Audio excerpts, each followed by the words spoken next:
Edunitas, being successful is easy.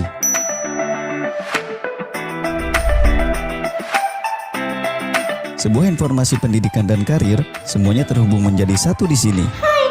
I'm Edu. Di Edunitas, terdapat beberapa menu yang dapat memudahkan kamu untuk mendapatkan informasi seputar dunia pendidikan dan karir. Di antaranya, ada Edu Kampus, Edu Karir, Edu Agent, Edu Promotion, dan Edu News. Edu Kampus menyajikan informasi kampus-kampus terbaik di berbagai wilayah Indonesia, mulai dari informasi biaya kuliah, diskon atau promo pendaftaran, informasi pendaftaran online, prospektus program studi dan karir lulusan, informasi beasiswa, dan masih banyak lagi. Edu Karir. Di sini, kamu akan mendapatkan informasi lengkap seputar dunia karir, seperti lowongan pekerjaan, lowongan freelance, lowongan magang, info job fair, melamar pekerjaan, dan masih banyak lagi. Bukan itu saja, di Edu Karir kamu akan mendapatkan rekomendasi pekerjaan yang sesuai dengan pendidikan kamu. Edu Agent. Rekomendasikan temanmu, adikmu, kakakmu, serta saudaramu untuk daftar kuliah di edunitas.com. Dapatkan insentif atau penghasilan menarik dari kami. Edu Promotion. Dapatkan berbagai promo atau diskon menarik dari berbagai merchandise. Tingkatkan transaksimu untuk mendapatkan berbagai promo atau diskon menarik seperti mendaftar kuliah, bayar kuliah, dan masih banyak lagi. Edu News. Berita seputar dunia pendidikan dan karir tersaji di Edu News. Yuk, segera daftar dan kunjungi website kami.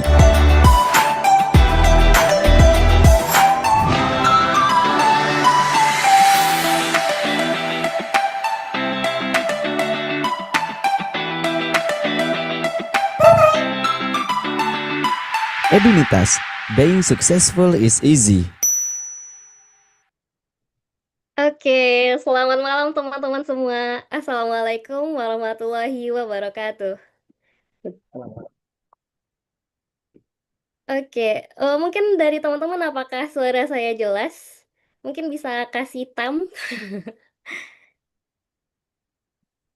atau boleh komen di kolom chat. Apakah suaranya terdengar jelas? Oke, terdengar jelas, sip, oke. Baik, sebelumnya selamat datang buat teman-teman di Peluang Karir dan Strategi Bekerja di Jepang webinar oleh Edunitas.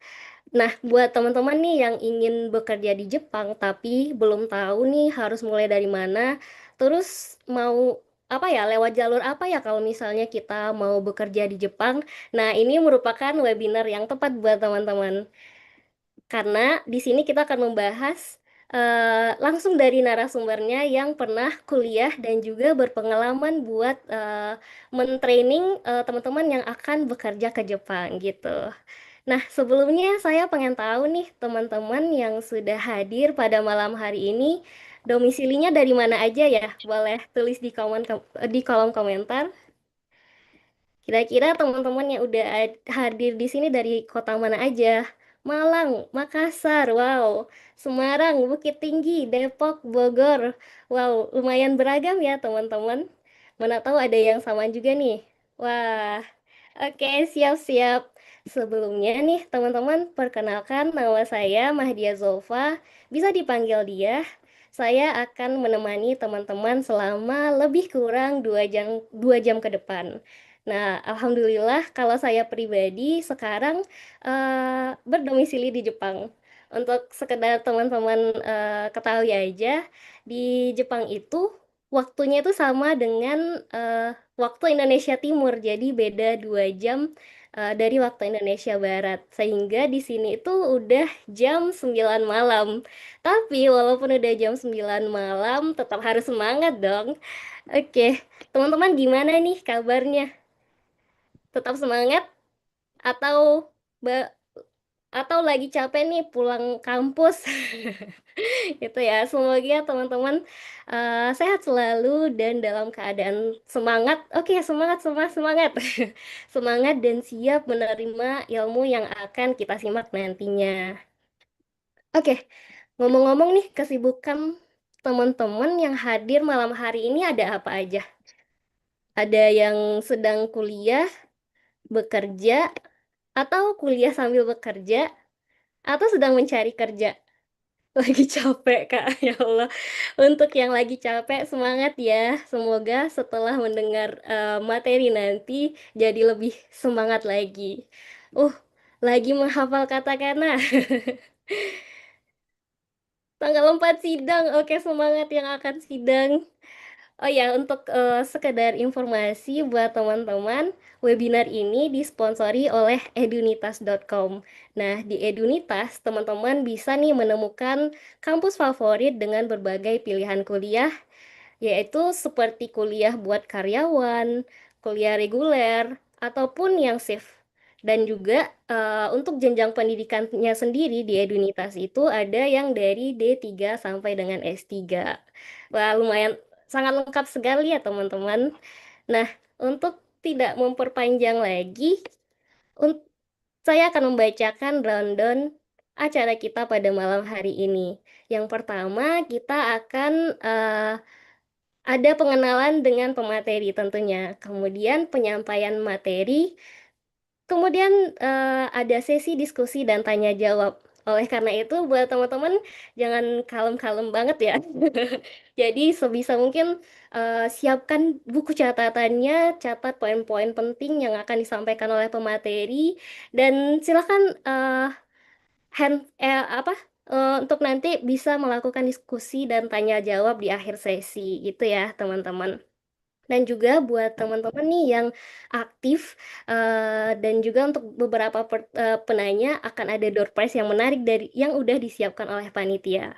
Kemudian juga untuk mendapatkan e-sertifikat, teman-teman juga harus mengisi link presensi yang akan dikirimkan oleh panitia di akhir sesi sesi materi gitu. Jadi kita fokus dulu nih buat mendengarkan materi dari pemateri kita dan kemudian akan ada link presensi yang harus teman-teman isi. Begitu ya, teman-teman. Oke, kita lanjut ke yang selanjutnya yaitu pengenalan dengan pemateri kita pada malam hari ini yaitu Bapak Idrus SS M.Hum PhD. Wah, Masya Allah. Jadi Bapak Idrus ini adalah lulusan S3 dari University of Tsukuba, baru tamat teman-teman di tahun 2024 kemarin. Jadi masih fresh banget. Dan kegiatan dari Pak Idrus sendiri yaitu sebagai dosen di Universitas Andalas Padang. Nah, kebetulan saya juga alumni dari Andalas Padang nih, Pak. Oke, dan kemudian selain sebagai dosen di Universitas Padang, Pak Idrus juga memiliki pengalaman yang sangat banyak nih teman-teman. Contohnya sebagai komik editor, kemudian Pak Idrus juga ngajar bahasa Jepang dan juga mempersiapkan calon perawat lansia yang akan bekerja di Jepang. Nah, begitu teman-teman. Kemudian Pak Idrus juga aktif sebagai expert di Japanese Education dan konsultan dan juga sebagai Japanese translator. Selain itu, Pak Idrus juga memiliki experience yang banyak, terutama di bidang dan topik Japanese Language Studies dan juga education tentunya. Oke, mari kita sapa dulu Pak Idrus. Selamat malam Pak Idrus. Selamat malam, Mbak Dia. Oke, apa kabar Pak Idrus? Sehat? Alhamdulillah baik, sehat. Alhamdulillah sehat. Oke, siap. Mungkin langsung saja ya Pak, kita mulai untuk materi pada malam hari ini. Kepada Pak Idrus, dipersilahkan. Baik, terima kasih Mbak Dia. Izin share ininya ya, bahannya ya. Oke. Nah,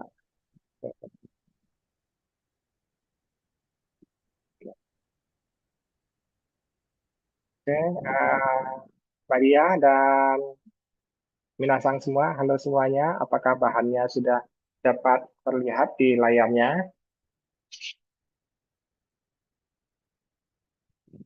Sudah terlihat Pak? Aman. Oke, oke. Assalamualaikum warahmatullahi wabarakatuh. Terima kasih atas waktu yang diberikannya Mbak Dia. Izinkan saya untuk menyampaikan sedikit materi tentang peluang karir dan strategi bekerja di Jepang. Nah, ini Mungkin kawan-kawan, adik-adik, ya mungkin ya yang ada di ruang Zoom kita saat ini dengan berbagai kegiatannya, meluangkan waktu untuk hadir di sini tentu pengen tahu gitu ya tentang peluang karir atau bagaimana strategi bekerja di Jepang gitu. Nah, mungkin beberapa informasi yang akan saya sampaikan nanti bisa menjadi motivasi, bisa memberikan sedikit wawasan untuk mencapai keinginan tersebut. Oke, sekarang kita lihat hal-hal yang akan saya sampaikan di Zoom kali ini. Yang pertama, kenapa Jepang? Lalu, kenapa ingin bekerja di Jepang? Lalu, tipe karir apa yang bisa digapai ke Jepang? Lalu, persyaratan-persyaratannya apa saja? Lalu, terkait nanti juga informasi terkait dengan sertifikat bahasa Jepang. Ya, oke. Kenapa Jepang gitu ya? Kenapa ingin bekerja di Jepang? Nah, Jepang itu saat ini membutuhkan tenaga kerja asing. Ya, jumlah penduduk Jepang sangat banyak, tetapi di antara jumlah penduduk tersebut itu kebanyakan lansia, usianya sudah tua gitu. Dan generasi mudanya itu sedikit. Banyak sekarang perusahaan-perusahaan, industri-industri yang membutuhkan tenaga kerja asing. Jadi saat ini Jepang itu krisis tenaga kerja. Nah, karena krisis tenaga kerja, mereka membutuhkan orang-orang muda dari Indonesia terutama gitu ya. Karena kan Indonesia adalah sebuah negara yang memiliki penduduk yang cukup besar dan di antara itu generasi muda yang produktif, maka Jepang membutuhkan generasi-generasi produktif dari Indonesia dan mereka membuka peluang untuk generasi Indonesia bekerja di Jepang. Nah, Jepang itu tingkat penganggurannya itu rendah gitu. Jadi karena lapangan pekerjaan banyak, sementara tenaga kerjanya sedikit, mereka membutuhkan orang-orang dari luar negeri, salah satunya dari Indonesia. Dan pada tahun 2040, Jepang membutuhkan tenaga kerja asing lebih kurang 6,6 juta jiwa gitu. Nah, bayangkan saja ya, 6,6 juta dibutuhkan oleh Jepang yang diharapkan datang dari luar negeri gitu, dari Indonesia salah satunya. Dan mungkin salah satu di antaranya itu adalah mungkin adik-adik atau peserta Zoom kita saat ini. Oke, kita lanjut. Nah, kalau seandainya ingin bekerja di Jepang, maka masuk ke Jepang itu melalui jalur apa? Pada dasarnya ada 3 jalur yang dapat kita tempuh, yang adik-adik dapat lalui untuk bisa masuk ke Jepang. Yang pertama, dengan program magang atau Gino Jishu, atau program SSW, atau tenaga kerja berketerampilan khusus. Satu lagi itu program Gijinkoku. Gijinkoku ini program pekerja profesional gitu. Jadi, dan program magang ini sudah berlangsung cukup lama di Jepang. Sementara program SSW ini merupakan atau tenaga kerja berketerampilan khusus merupakan program penyempurnaan program magang yang baru-baru ini dilaksanakan oleh pemerintah Jepang gitu. Sementara untuk Gijinkoku ini sudah cukup lama. Nah, untuk masing-masing detail dari jalur-jalur ini akan dijelaskan di bawah ini. Yang pertama program magang ya. Kalau ingin ikut program magang di Jepang, persyaratannya apa aja sih? Yang pertama, usia. Nah, dari segi usia ini antara 18 sampai 26 tahun. Pendidikan minimal SMK atau SMA. Ya. Sementara untuk status belum pernah ikut program magang sebelumnya. Jadi kalau misalnya adik-adik sudah pernah ikut program magang sebelumnya, maka tertutup kemungkinan untuk ikut program magang lagi.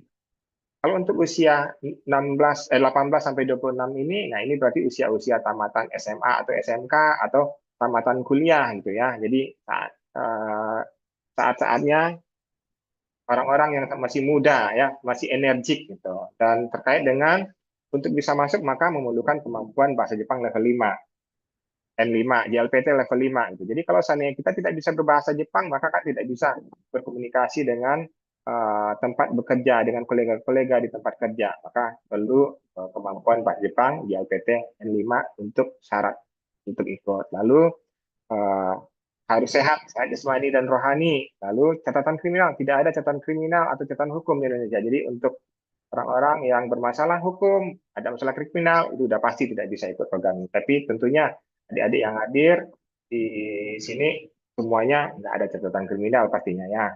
Lalu untuk ikut program magang, maka memerlukan dokumen seperti KTP, paspor, izin orang tua.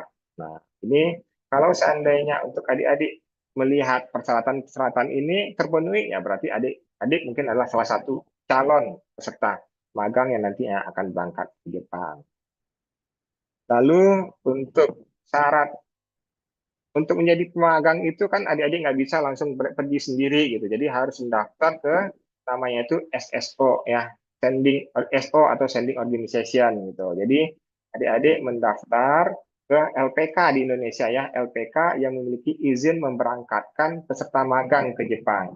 Nah, LPK ini tentu yang sudah terdaftar di Kemnaker dan sudah ada izin juga dari lembaga Jepangnya itu yang disebut dengan OTIT, Japan Organization Technical Intern Training gitu. Dan sebelum keberangkatan adik-adik harus mengikuti pelatihan selama lebih kurang 3 sampai 6 bulan dan di dalam pelatihan itu adik-adik belajar bahasa Jepang tadi kan agar bisa berkomunikasi dengan kolega-kolega dengan orang-orang di perusahaan tempat adik-adik bekerja di Jepang. Lalu selama pelatihan itu adik-adik juga belajar etika Jepang, budaya Jepang. Nah, bagaimana orang Jepang itu disiplin dengan waktu, gitu ya. Bagaimana mereka mematuhi aturan. Nah, itu yang dipelajari di pra keberangkatan selama lebih kurang 3 sampai 6 bulan. Lalu setelah adik-adik mengikuti pelatihan, maka nanti akan ada seleksi atau wawancara dengan perusahaan Jepang yang akan menerima adik-adik nanti di Jepang, ya. Selesai wawancara, kalau dinyatakan oke, dinyatakan memenuhi syarat, maka adik-adik akan tanda tangan kontrak untuk berangkat ke Jepang. Nah, untuk program magang, apa-apa saja bidang pekerjaan yang bisa adik-adik jalani ya. Sebagai program magang, maka adik-adik nanti bisa ikut bekerja di magang di bagian konstruksi, perawatan lansia, di bidang pertanian, pengolahan makanan, perikanan, dan manufaktur.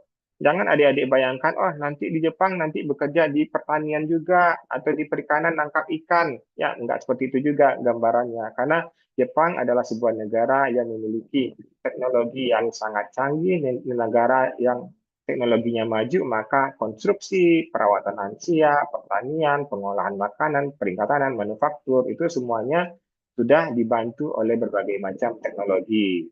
Menyabit panen padi itu tidak lagi pakai sabit, pakai arit, tapi udah pakai mesin.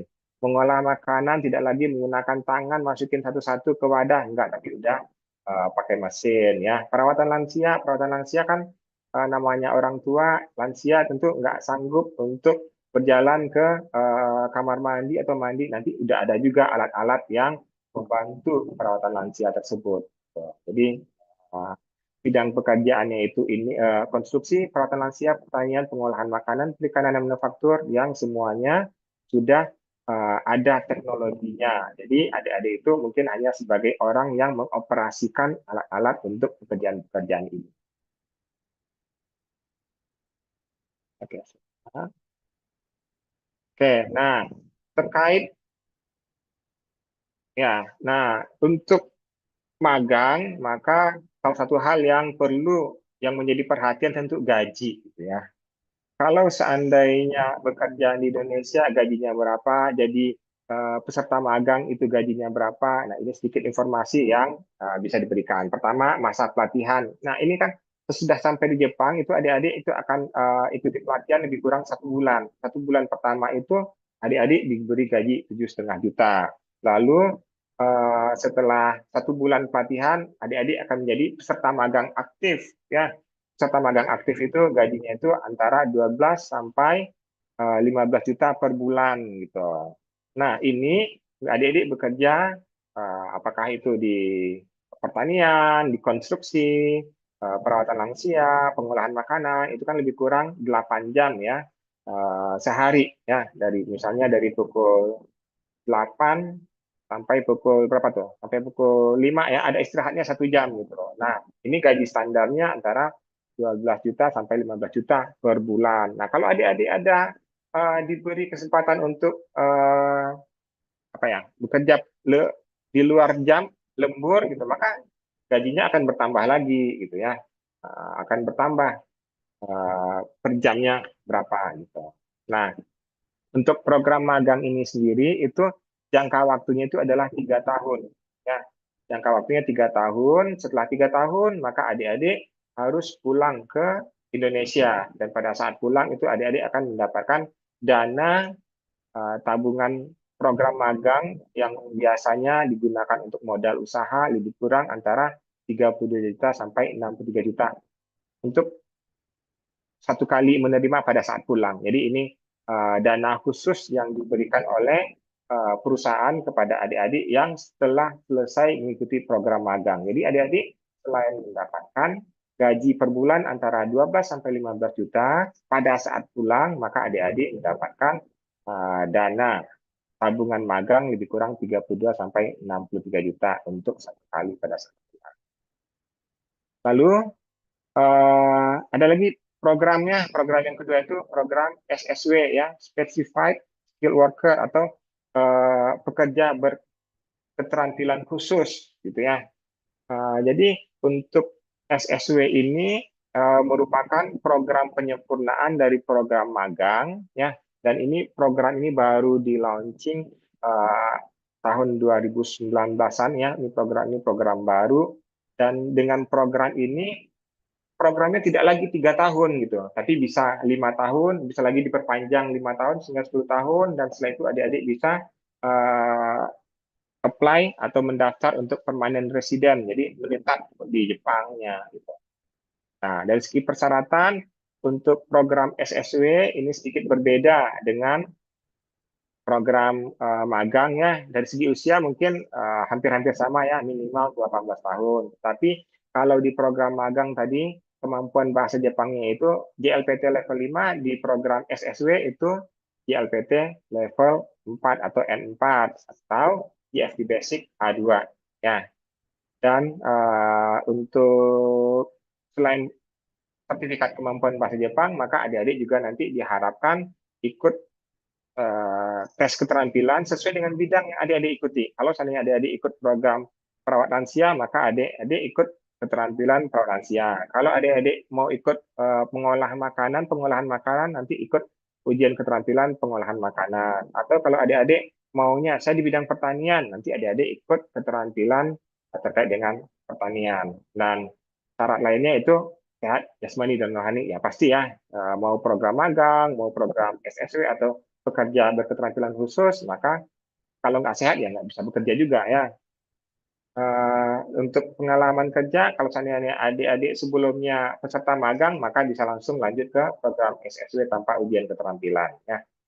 Dan terkait dokumen ini hampir sama dengan program magang tadi, ada perlu paspor, ijazah, KTP, serta sertifikat ujian keterampilan dan sertifikat bahasa Jepang. Nah, untuk SSW ini sendiri, itu ada 2 SSW ya, ada SSW 1 dan ada SSW 2 ya. Untuk SSW 1 ini yang tahapannya itu bagian awal ya, untuk tenaga kerja asing semi skill ya, keterampilan menengah, ada 12 sektor industri, lalu maksimal kontrak itu 5 tahun, dan tidak boleh bawa keluarga di sini. Jadi untuk SSW 1 atau pekerja berketerampilan khusus pertama itu belum boleh bawa keluarga ya. Syarat utamanya itu lulus ujian keterampilan dan lulus ujian bahasa Jepang di LPT level 4 dan di FD Basic. Nah, setelah selesai SSW 1, adik-adik bisa lanjut ke SSW 2 ya. SSW 2 ini dia untuk dari segi keterampilannya itu lebih tinggi dan membutuhkan pengalaman gitu. Dan saat ini sektornya itu 2, yaitu konstruksi dan perawatan kapal ya. Untuk SSW 2 kontrak itu bisa diperpanjang tanpa batas waktu dan boleh bawa keluarga ya. Boleh bawa keluarga.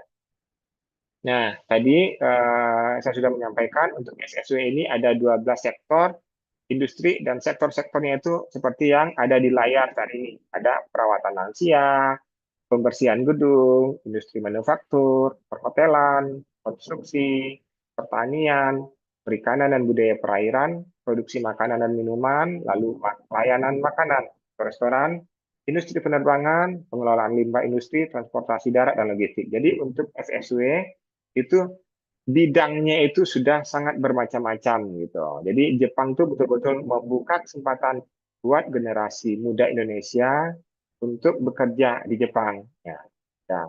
Perawat lansia, oke. Membersihkan gedung, kan adik-adik tahu sendiri ya. Untuk perawatan lansia, adik-adik kan tahu sendiri ya bahwa Jepang itu eh, jumlah lansianya itu sangat banyak. Ya, karena mereka memiliki sistem kesehatan yang baik sehingga orang tua di sana itu panjang umurnya gitu. Lalu membersihkan gedung, ya Jepang kan negara yang maju gitu ya. Mereka memiliki gedung-gedung yang tinggi, gedung-gedung yang sangat banyak. Lalu industri manufaktur ya, mereka banyak industri manufaktur, pengolahan-pengolahan. Mereka banyak adik-adik tahu sendiri, kita memakai berbagai macam kendaraan yang mungkin diproduksi di Jepang atau didesain di Jepang, uji cobanya di Jepang, setelah oke baru diproduksi di Indonesia atau dibuat di produk-produk Indonesia. Lalu perhotelan, nah adik-adik tahu sendiri bahwa Jepang saat ini menjadi salah satu negara yang menjadi objek, menjadi tujuan wisata, sehingga wisatawan kan membutuhkan tempat tinggal, maka dunia perhotelan mereka juga sangat maju, sangat banyak, dan mereka membutuhkan orang-orang yang bisa uh, berkomunikasi dengan para pelancong dari luar negeri. Nah, adik-adik tahu sendiri, pelancong dari Indonesia yang ke Jepang itu sangat banyak, wisatawan dari Indonesia sangat banyak. Jadi kalau seandainya adik-adik misalnya bekerja di hotel Jepang, maka bisa menjadi berkomunikasi dengan wisatawan yang datang dari Indonesia. Lalu konstruksi, jadi meskipun Jepang itu sudah maju, mereka tetap ada pembangunan-pembangunan yang terus berkelanjutan. Pertanian, nah, Jepang kan adalah negara yang hampir sama dengan kita yang mengkonsumsi beras, mengkonsumsi nasi, maka mereka juga pertaniannya membutuhkan tenaga kerja. Dan selain beras itu juga ada sayur-sayuran, buah-buahan seperti stroberi, melon, dan lain-lainnya. Dan perikanan dan budidaya perairan. Adik-adik tahu sendiri bahwa Jepang kan mereka terkenal dengan sushi, terkenal dengan sashimi. Nah, maka mereka juga sangat membutuhkan orang-orang yang dipekerjakan di perkapalan terkait dengan perikanan, lalu produksi makanan dan minuman. Jadi, siapapun membutuhkan makanan, maka Jepang membutuhkan tenaga kerja yang akan bekerja di pabrik-pabrik makanan dan minuman. Kalau di Indonesia kita juga melihat beberapa nama produk makanan atau minuman Jepang, misalnya Yakult, Pocari Sweat, nah itu adalah jenis-jenis minuman yang awalnya diproduksi di Jepang, sekarang sudah diproduksi ke luar negeri. Makanya industri makanan dan minuman Jepang itu sangat maju dan populer. Ya. Lalu terkait dengan restoran, restoran ini mungkin bisa juga dikaitkan dengan pariwisata dan perhotelan. Ya, banyak orang datang, maka banyak juga yang membutuhkan tempat makan, restoran, ya, industri penerbangan, karena semuanya saling kait mengait gitu ya. Industri penerbangan karena pariwisata mereka maju, maka industri penerbangan tentu juga terdampak, dan pengelolaan limbah industri. Nah, karena banyak yang diproduksi, maka tentu ada limbahnya juga. Dan transportasi darat dan logistik. Ini transportasi terkait dengan perpindahan orang dari satu tempat ke tempat yang lainnya. Kalau dulu di Jepang itu tidak ada orang asing yang menjadi sopir taksi atau sopir bus, maka sekarang itu orang asing bisa menjadi sopir bus atau sopir taksi di Jepang. Dan uh, sopir taksi atau sopir bus di Jepang itu juga sangat sejahtera ya. Tidak bisa mungkin kita bandingkan juga dengan Indonesia, karena mereka ada standar-standar tersendiri, sehingga untuk mendapatkan standar tersebut maka diikuti dengan kompensasi atau gaji yang memadai. Itu berbagai macam bidang terkait dengan SSW. Nah, keuntungan program SSW atau tenaga kerja berketerampilan khusus ini seperti yang terlihat di layar. Nah, untuk gaji ini berkisar antara 16 juta sampai 27 juta, ya, tergantung dari bidangnya, tergantung dari di mana tinggalnya. Ya, kalau seandainya adik-adik misalnya tinggal dan bekerja di Tokyo, maka mungkin range gajinya itu dapatnya itu adalah range gaji menengah ke atas gitu. Sementara kalau untuk yang 16 jutaan ini yang tempat kerjanya itu di daerah pelosok mungkin ya, atau di provinsi-provinsi yang agak jauh dari pusat kota atau ibu kota, dari ibu kota negara. Tapi kalau seandainya adik-adik dapatnya bekerja misalnya di daerah di pelosok, ini adik-adik juga mendapatkan keuntungan tersendiri gitu. Karena tinggal di daerah itu biaya hidupnya juga rendah gitu. Yang nanti akan berimplikasi tabungan adik-adik mungkin akan lebih banyak dibandingkan dengan orang yang tinggal di pusat kota atau kota besar seperti Tokyo, Osaka gitu. Jadi meskipun gajinya 16 juta, sementara teman tinggal di daerah, sementara teman gajinya 20 juta tinggal di pusat kota, nah mungkin tabungan orang yang tinggal di daerah ini bakalan lebih banyak dibandingkan orang yang tinggal di pusat kota karena biaya hidup lebih rendah, harga bahan-bahan makanan lebih murah dibandingkan dengan yang di kota. Lalu tadi untuk izin tinggal program SSW atau tenaga kerja berketerampilan khusus ini itu 5 tahun. Nanti setelah 5 tahun bisa diperpanjang lagi 5 tahun tinggal sampai 10 tahun. Kalau nanti sudah permanen residen itu bisa tinggal selama di Jepang dan bisa ajak keluarga. Nah, untuk program SSW ini adik-adik memungkinkan untuk pindah kerja. Ya, misalnya adik-adik pertama ketika berangkat di Jepang ikut program SSW-nya itu di Hiroshima misalnya. Lalu karena ingin ke arah kota, ya mungkin adik-adik bisa pindah ke yang Osaka atau Kyoto dan lain-lain. Lalu tadi peluang untuk permanent resident itu adalah tinggal di Jepang selamanya gitu. Tetapi keluarga negaranya nggak berubah. Lalu kalau untuk program SSW ini akomodasinya lengkap. Jadi kalau adik-adik tinggal di Jepang, maka adik-adik itu akan disediakan apartemen. Nah, apartemen ini akan dilengkapi dengan kulkas, microwave, mesin cuci, lalu penanak nasi, magicom, nah, itu udah lengkap di situ ya, internet dan kelengkapan-kelengkapan untuk menjalani kehidupan lainnya gitu. Dan untuk program ini diawasi oleh pemerintah sehingga kecil kemungkinan adik-adik masuk kategori human trafficking gitu. Jadi nggak masuk human trafficking jual beli manusia enggak ya, karena ini diawasi secara ketat oleh pemerintah Jepang dan juga oleh pemerintah Indonesia. Dan dengan program SSW ini peluang karir jangka panjang adik itu lebih terjamin. Nah, itu kelebihan dari program SSW yang bisa adik-adik pertimbangkan. Lalu program berikutnya itu adalah program Jijinkoku. Nah, Jijinkoku ini apa sih sebenarnya? Nah, Jijinkoku ini adalah singkatan dari 3 kategori visa kerja Jepang. Jijutsu, teknologi, Jimbung Chiski, pengetahuan humaniora, lalu ada Kokusai Jumu, pekerjaan internasional. Jadi ini terkait dengan hubungan internasional. Jadi kalau seandainya adik-adik tamatan dari jurusan teknik gitu ya, maka adik-adik bisa bekerja di Jepang dengan visa Jijinkoku. Misalnya adik-adik lulusan sastra Jepang, sastra Inggris, maka adik-adik bisa bekerja di Jepang dengan visa Jijinkoku ini. Atau adik-adik lulusan ilmu ekonomi, atau adik-adik lulusan hubungan internasional, maka adik-adik bisa bekerja di Jepang melalui visa Jijinkoku ini. Nah,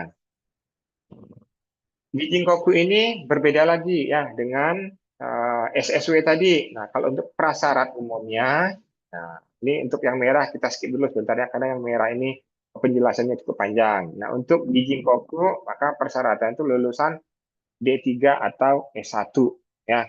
Nah, adik-adik harus lulusan D3 atau S1 dan adik-adik memiliki bahasa Jepang minimal JLPT N3 ya. Adik-adik memiliki kemampuan bahasa Jepang minimal JLPT N3. Karena kan adik-adik akan berkomunikasi dengan orang Jepang, akan berkomunikasi dengan kolega-kolega orang Jepang, akan berkomunikasi dengan masyarakat Jepang. Makanya kemampuan bahasa Jepangnya lebih tinggi di sini ya.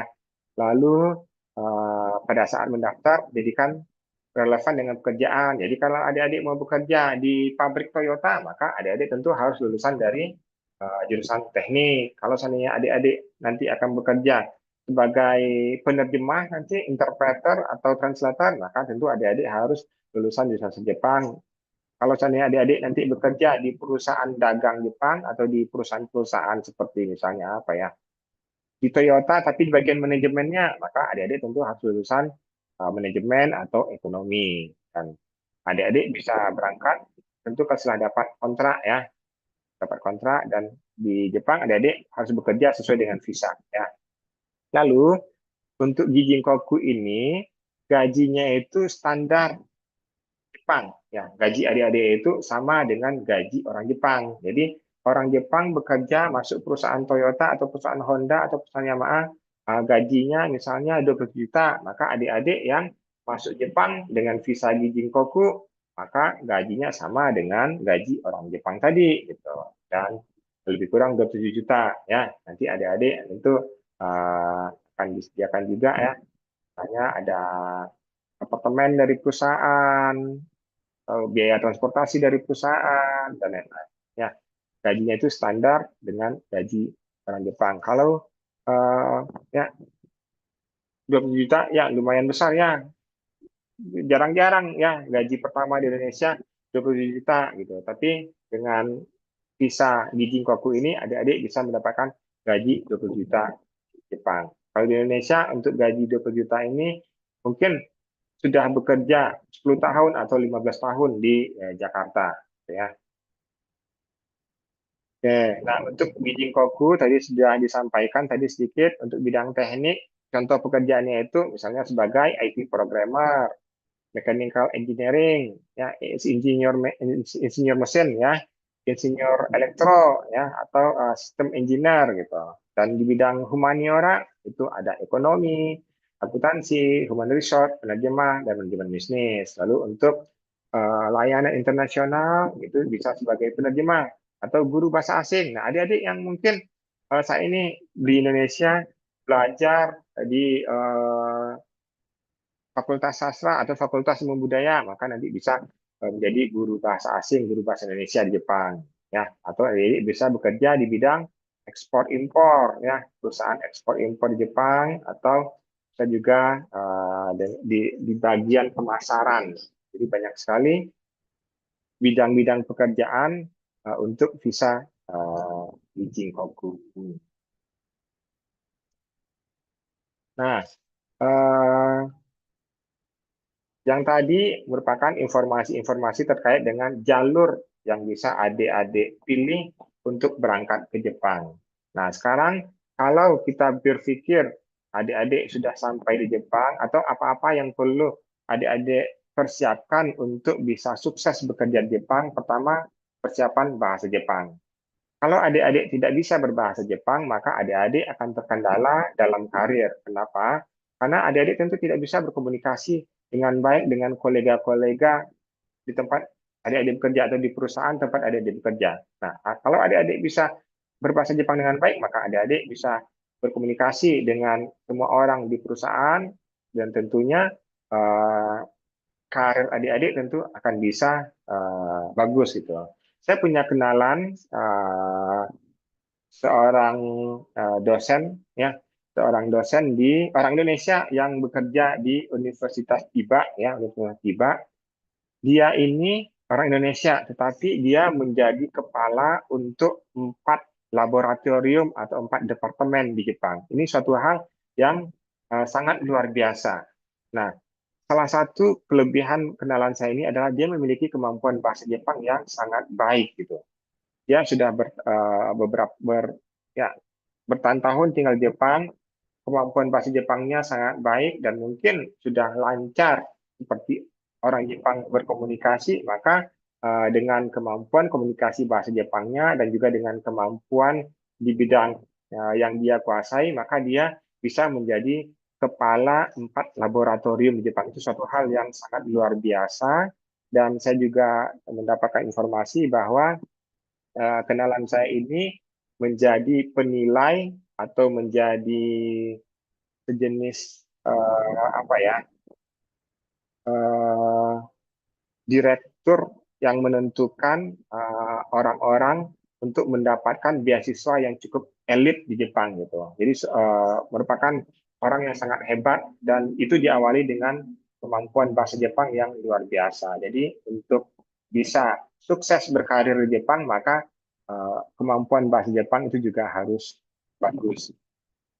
Lalu adik-adik juga harus menguasai keterampilan sesuai dengan bidang. Jadi kalau seandainya adik-adik nanti bekerja di Jepang sebagai misalnya penerjemah gitu, penerjemah Jepang Indonesia atau Indonesia Jepang, maka adik-adik harus menguasai bahasa Indonesia dengan baik, bahasa Jepang dengan baik. Dan selain itu, adik-adik juga harus mengenal budaya Jepang, mengenal budaya Indonesia sehingga dalam bekerja, dalam menerjemahkan atau dalam uh, mentranslate ya bahasa Jepang ke bahasa Indonesia ke Jepang itu adik-adik akan melakukannya dengan lancar gitu. Dan kalau seandainya adik-adik bekerja sebagai marketing gitu, maka adik-adik mungkin harus menguasai bagaimana pola belanja orang Indonesia sehingga nanti bisa memberikan saran-saran terkait strategi marketing perusahaan Jepang di Indonesia. Tuh. Lalu adik-adik juga harus rapi dengan dokumen karena kan orang Jepang itu dia sangat teliti gitu ya. Dan adik-adik harus menyimpan, mengatur, mengelola dokumen-dokumen pekerjaan dengan baik ya. Pilih jalur yang tepat. Lalu selanjutnya pilih jalur yang tepat. Adik-adik jangan berangkat ke Jepang dengan diiming-imingi gaji besar, lalu biaya murah, proses cepat. Jangan mau diiming-imingi dengan jalur seperti itu. Pilihlah jalur yang tepat yang sesuai dengan aturan baik aturan dari pemerintah Indonesia maupun aturan dari pemerintah Jepang ya. Lalu bangun etos kerja Jepang. Nah, orang Jepang adalah orang yang disiplin gitu. Kalau seandainya bekerja itu katanya masuk pukul 8, maka orang Jepang itu tidak datang pukul 8, tapi datangnya 7.50 atau 8 kurang 10. Jadi masih ada waktu sedikit untuk mempersiapkan diri akan apa yang akan dilakukan ya di dan dalam bekerja itu kita tidak bisa bermain-main ya di Jepang tidak bisa bermain-main sambil bekerja sambil bermain HP itu di Jepang hampir-hampir tidak ada. Misalnya saja saya dulu punya pengalaman part time job di Jepang ya part time job di Jepang bekerja di pabrik yang membuat spare part untuk mobil Toyota. Jadi part time job itu pada waktu saya masih kuliah, saya itu bekerja dari 4 jam sehari di situ. Nah, 4 jam bekerja di perusahaan Jepang itu kita betul-betul bekerja 4 jam. Tidak ada waktu untuk merokok. Kalau untuk orang yang merokok nggak ada. Jadi 4 jam itu betul-betul bekerja menyelesaikan tugas yang diberikan sambil berdiri. Jadi di Jepang itu kalau di pabrik itu nggak ada duduk-duduknya. Jadi bekerja sambil berdiri. Itu atas kerja Jepang. Orang Jepang juga seperti itu. Nah, tapi ketika masuk jam istirahat, ya semuanya istirahat, nggak ada lagi yang bekerja. Betul-betul istirahat semua. Itu etos kerja Jepang. Betul-betul menghargai waktu, menghargai aturan.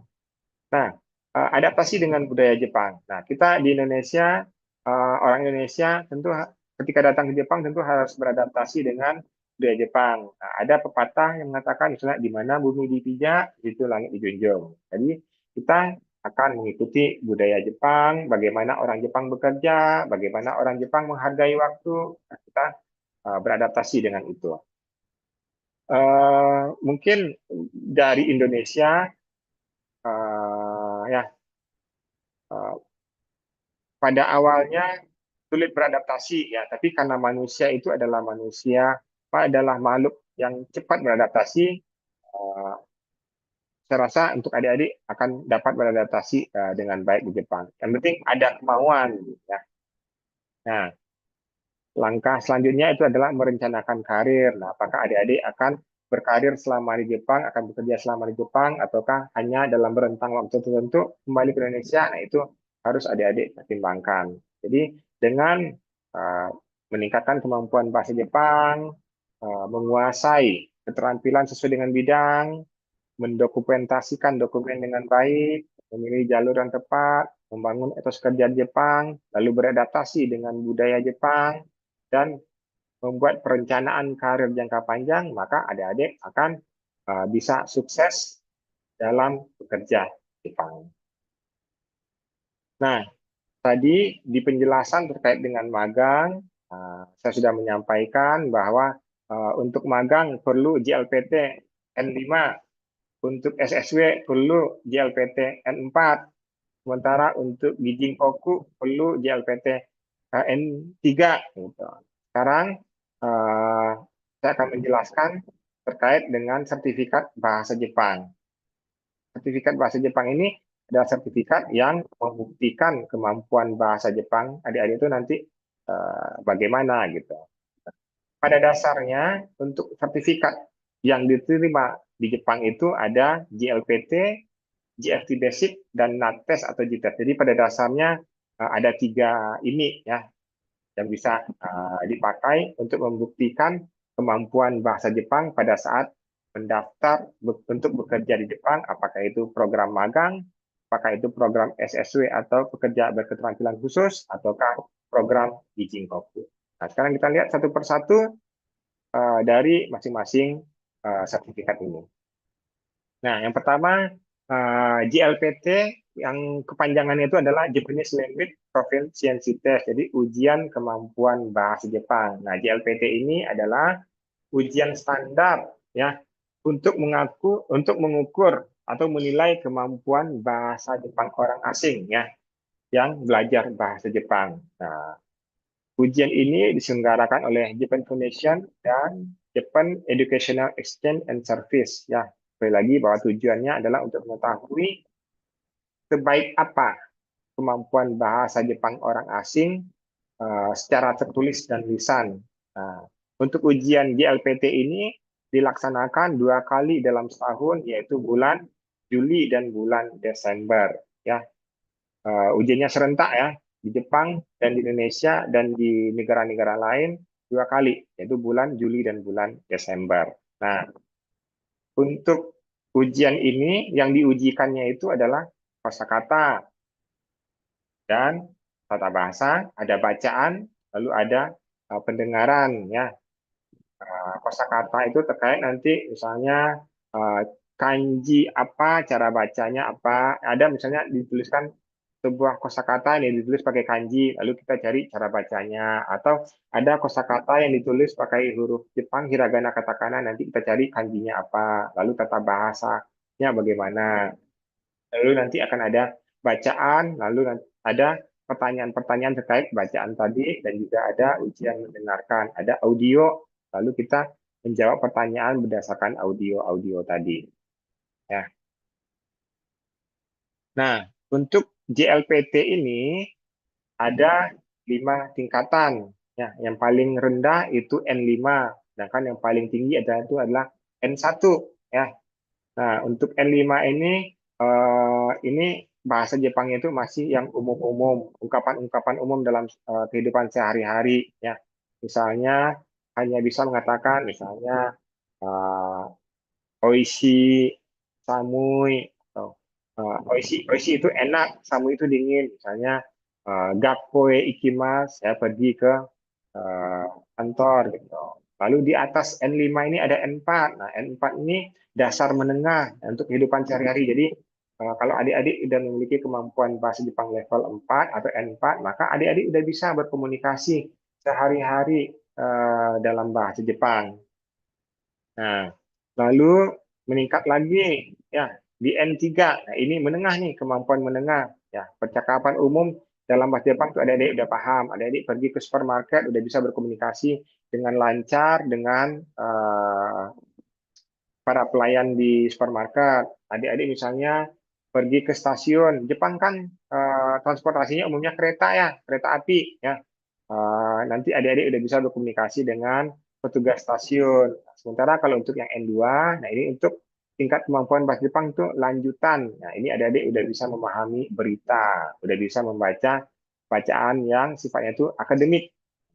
Sementara untuk yang N1 yang paling tinggi, ini kemampuan bahasa Jepang itu setara dengan native speaker, setara dengan orang Jepang gitu. Jadi kalau seandainya adik-adik udah mahir bahasa Jepang, udah paham segala sesuatu yang diucapkan oleh orang Jepang dan bisa berbicara dengan cepat dengan orang Jepang, maka itu kemampuannya udah N1. Tapi kalau untuk memahami berita yang ada di TV, misalnya berita terkait perkiraan cuaca, lalu sekarang nih yang cukup semarak di Jepang itu berita tentang politikus Jepang yang merasa orang asing di Jepang kok sekarang lebih diutamakan dibandingkan dengan penduduk pribumi atau penduduk Jepang asli. Nah, itu beritanya sekarang lagi marak seperti itu. Nah, jadi ini penjelasan terkait dengan tingkatan kemampuan bahasa Jepang. Nah, tadi adik-adik kalau mau ikut program magang, maka kemampuan bahasa Jepangnya itu adalah kemampuan bahasa Jepang dasar, ungkapan umum sehari-hari.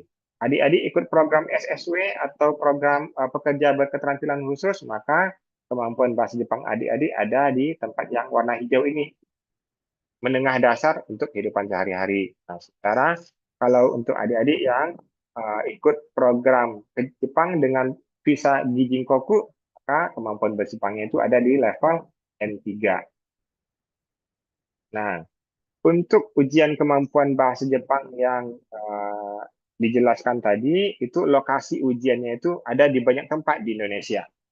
Ada di Jakarta, Bandung, Surabaya, Medan, Yogyakarta, Padang, Denpasar, Manado, Malang, Semarang, Makassar, Palembang, Cirebon, Bogor. Nah, ada lebih kurang berapa nih? Ada lebih kurang 14 lokasi di Indonesia dan pelaksanaannya tadi pada bulan Juli dan bulan Desember. Nah, meskipun pelaksanaannya itu bulan Juli dan Desember, pendaftarannya jauh-jauh hari. Ya, pendaftarannya jauh-jauh hari dan untuk level 4, level 5, nah itu ada perjuangan ekstra untuk bisa ikut ujian ini karena yang mau daftar itu sangat banyak.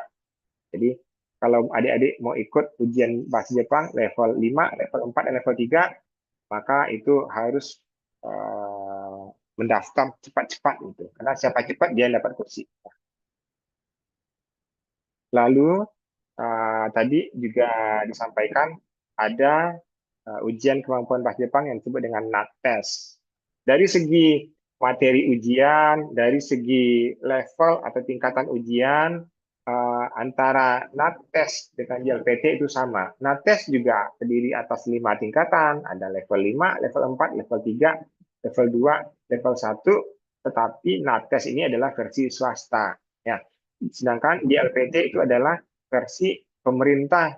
Ya, biayanya lebih murah karena disubsidi oleh pemerintah Jepang. Sementara untuk NATES ini adalah versi swasta, biayanya itu lebih mahal. Kalau JLPT itu biayanya itu berkisar antara 180 sampai 280 untuk satu tingkatannya. Biasanya tingkatan yang N5 itu lebih kurang 180, sementara untuk level N1 itu 280. Sementara kalau untuk NATES yang versi swasta itu mau level 5, mau level 4, mau level 3, mau level 2, mau level 1, biayanya 500.000 untuk biaya ujiannya.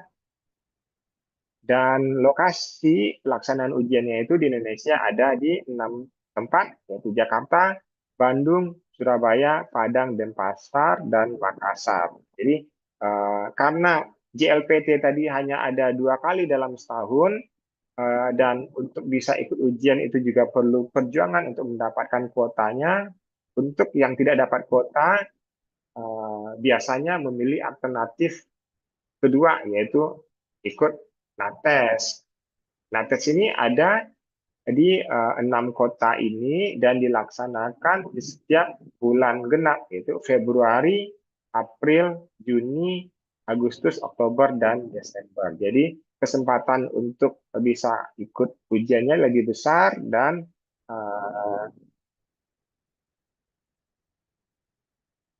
pengumuman kelulusannya juga cepat. Oke, lalu satu lagi, tadi ada informasi tentang satu sertifikat lagi yaitu JFT Basic ya. Nah, JFT Basic ini singkatan dari Japan Foundation Test for Basic Japanese ya. Ujian kemampuan bahasa Jepang yang dirancang oleh Japan Foundation untuk menilai apakah seseorang memiliki kemampuan bahasa Jepang yang dasar yang memadai untuk hidup dan bekerja di Jepang. Jadi GFT Basic ini menguji kemampuan komunikasi adik-adik gitu. Jadi apakah adik-adik memiliki kemampuan komunikasi untuk kehidupan sehari-hari, ya.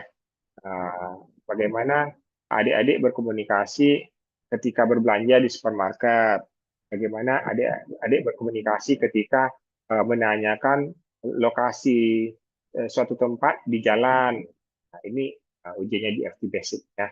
Dia lebih kepada ujian komunikasi. Dan GFT Basic ini setara dengan JLPT level 4 atau N4. Jadi kalau seandainya adik-adik tidak lulus JLPT level 4, N4, maka alternatif lainnya adalah GFT Basic ini yang bisa adik-adik ikuti. Nah, untuk GFT Basic, untuk JLPT itu siapapun bisa ikut ujiannya, ya. Usia berapapun bisa ikut. Jadi anak-anak yang belajar bahasa Jepang usia 8-10 bisa ikut JLPT, kalau untuk GFT Basic itu terbatas. GFT Basic hanya bisa diikuti oleh orang yang berusia 18 tahun, ya. Lalu jumlah soalnya itu tidak terlalu banyak dan waktunya cuma 60 menit untuk 50 soal, dan untuk ujiannya itu ada setiap hari, ya. Ujiannya ada setiap hari, setiap bulan, dan sistem ujiannya itu computer based test. Kalau JLPT tadi kita masih menghitamkan ujiannya, sementara untuk GFT Basic ujiannya sudah computer based test dan materinya itu ada 4, yaitu ada ungkapan, ada percakapan, ada bacaan, dan ada kosakata juga. Dan lokasi ujiannya di Indonesia itu ada di Jakarta, Bandung, Surabaya, Medan, Yogyakarta, Denpasar, Manado, dan Semarang. Jadi ini daftarnya juga cepat-cepatan, tetapi lokasi ujiannya juga lumayan banyak. Bisa dikatakan ada setiap hari, ya. Dan untuk GFT Basic ini tidak ada level seperti JLPT. Yang penting adik-adik bisa mendapatkan poin di atas 200, itu baru dinyatakan lulus, ya. Jadi untuk GFT Basic ini dinyatakan lulus kalau poinnya sudah 200, ya. Oke, untuk informasi terkait dengan jalur untuk bisa bekerja di Jepang, lalu apa persyaratan-persyaratan untuk mengikuti jalur tersebut, serta beberapa informasi terkait dengan strategi sukses untuk bekerja di Jepang. Seperti itu yang bisa saya sampaikan. Saya kembalikan kembali kepada Mbak Diah. Oke. Wah, arigatou gozaimashita, Sensei. Jadi kalau di Jepang untuk dosen itu biasanya dipanggil Sensei ya, Pak? Iya. Ya, Sensei. Oke.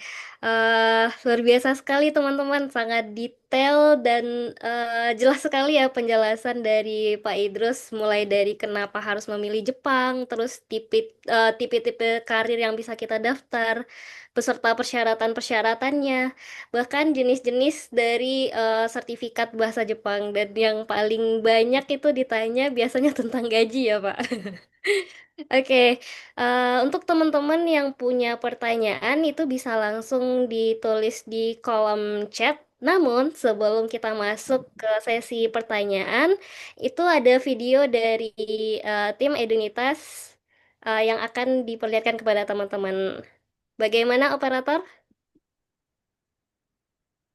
Oke, ayo kita lihat video yang berikut ini.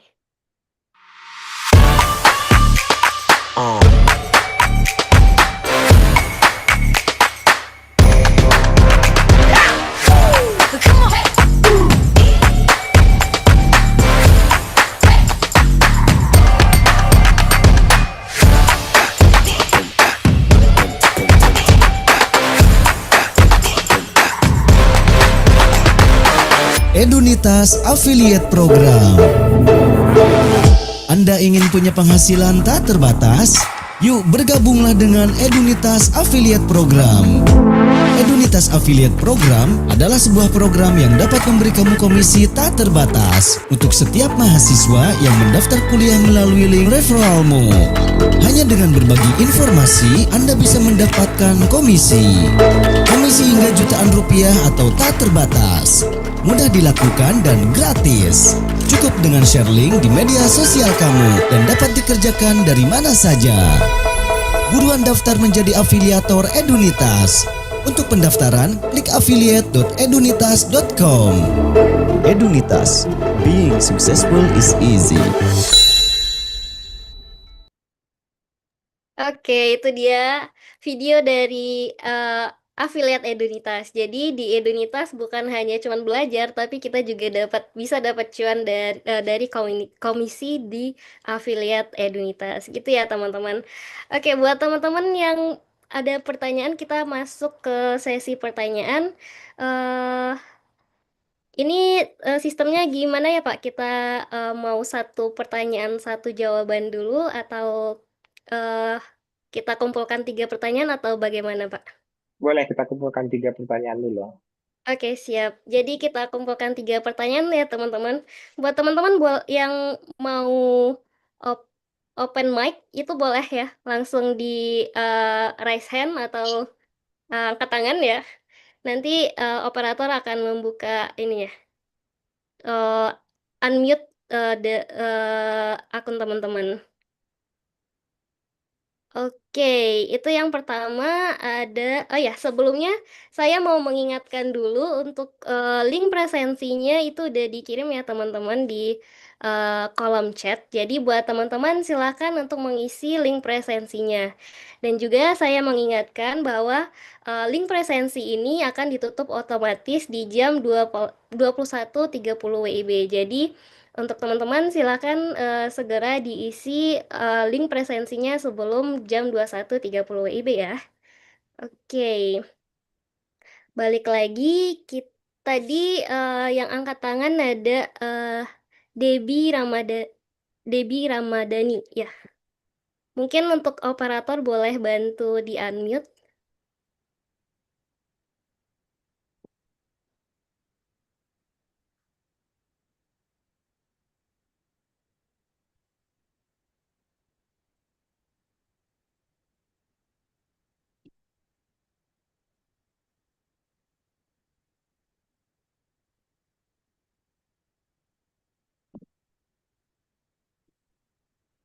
Oke, masih belum bisa ya suaranya?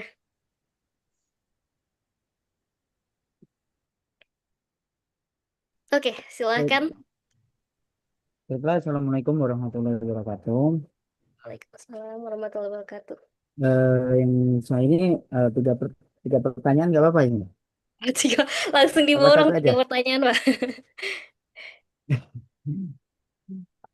Ya mungkin kalau bisa sih. Yang pertama yang saya mau tanyakan untuk usia tadi kan yang di SSW itu usianya 18 tahun untuk maksimal ya minimal 18 tahun. Nah untuk maksimalnya itu berapa? Kemudian untuk masalah kita kerja di Jepang nih kan apa nggak salah nih kita kan orang Indonesia itu kerja di Jepang memajukan orang Jepang sedangkan di Indonesia sendiri eh, mungkin nggak butuh tenaga-tenaga kita seperti itu. Kenapa kita kok ibaratnya itu malah memajukan negara orang lain? Itu saja pertanyaannya.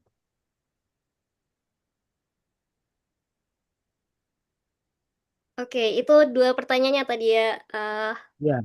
Mm. Mas Dewi. Oke. Mungkin oke, siap.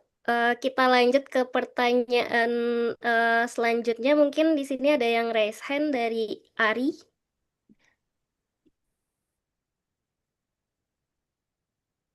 Oke. Apakah yang bernama Ari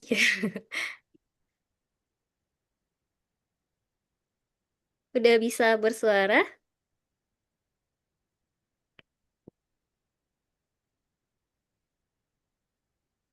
Oke. Sepertinya belum adil ya. yang bernama Ari atau oke kita lanjut dulu sementara itu di yang namanya Marliani E. Oke, Oke. terima Untuk kasih. Selamat pertanyaannya. malam. Izinkan saya untuk bertanya. Saya Marliani, bertanya ada dua pertanyaan ya. Dengan adanya peluang seperti yang tadi dijabarkan, banyaknya sekali peluang atau krisis gitu ya, pekerjaan di Jepang gitu membutuhkan banyak pekerja atau PMI gitu ya. Tapi dengan adanya konteks kejadian-kejadian yang pada saat ini sudah viral, itu bagaimana tanggapan pelaku Jepang mengenai PMI atau juga apa namanya pandangan ketenaga kerjaan Indonesia mengenai kasus tersebut. Apakah masih pengen welcome, welcome, welcome gitu ya kan? Sedangkan kasusnya itu sangat viral sekali, entah itu di stasiun, entah itu di jalan-jalan mana-mana gitu. Satu untuk masalah karir ini bagaimana dengan kejadian tersebut. Nah, masalah yang kedua, untuk di usia di atas 40 ke atas seperti saya gitu ya kan. Saya sendiri sudah di atas 40, tapi saya tertarik dengan bahasa karena saya suka belajar bahasa Inggris, bahasa Mandarin dan saat ini saya tengah apa namanya mempelajari di sastra Jepang ya. Bagaimana atau apa yang bisa didapatkan untuk mendapatkan kesempatan karir, strategi bekerja ataupun bisnis untuk usia untuk seperti saya. Karena dilihat dari PPT-nya itu hanya 18 sampai kalau nggak salah 35. Karena yang saya tahu PMI di berbagai negara itu 18 tahun sampai 35 gitu setahu saya. Karena saya juga dulu PMI di Taiwan, di Hong Kong, di Singapura dan di Malaysia gitu. Tapi saat ini saya sedang belum pernah ke Jepang gitu ya kan. Maksudnya bekerja di Jepang gitu ya kan. Jadi kira-kira apa sih yang bisa saya lakukan, bisa saya dapatkan gitu dengan adanya mempelajari bahasa Jepang ini? Kesempatan apa yang bisa saya dapatkan? Berbisnis kah? Kalau bekerja kah? Gitu. Mohon dibantu jawabannya. Terima kasih Kak. Oke, terima kasih Bu Marlianis. Masya Allah semangat antusias teman-teman sangat banyak ya. Bahkan satu orang bertanya lebih dari satu pertanyaan. Oke, mungkin ini sudah ada 4 pertanyaan. Pak Idrus mungkin bisa dijawab dulu. Yang pertama tadi dari Mas Debi Ramadhani. Pertanyaan pertamanya untuk SSW itu usia maksimalnya berapa dan kemudian bagaimana tanggapan Bapak tentang kita yang bekerja di Jepang ini memajukan negara Jepang bukan memajukan negara sendiri. Mungkin bisa dijawab dulu Pak Idrus, silahkan. Oke, terima kasih Mbak Dia. Oke, ini pertanyaan dari Mas Debi. Ini pertanyaan yang sangat bagus sekali ya.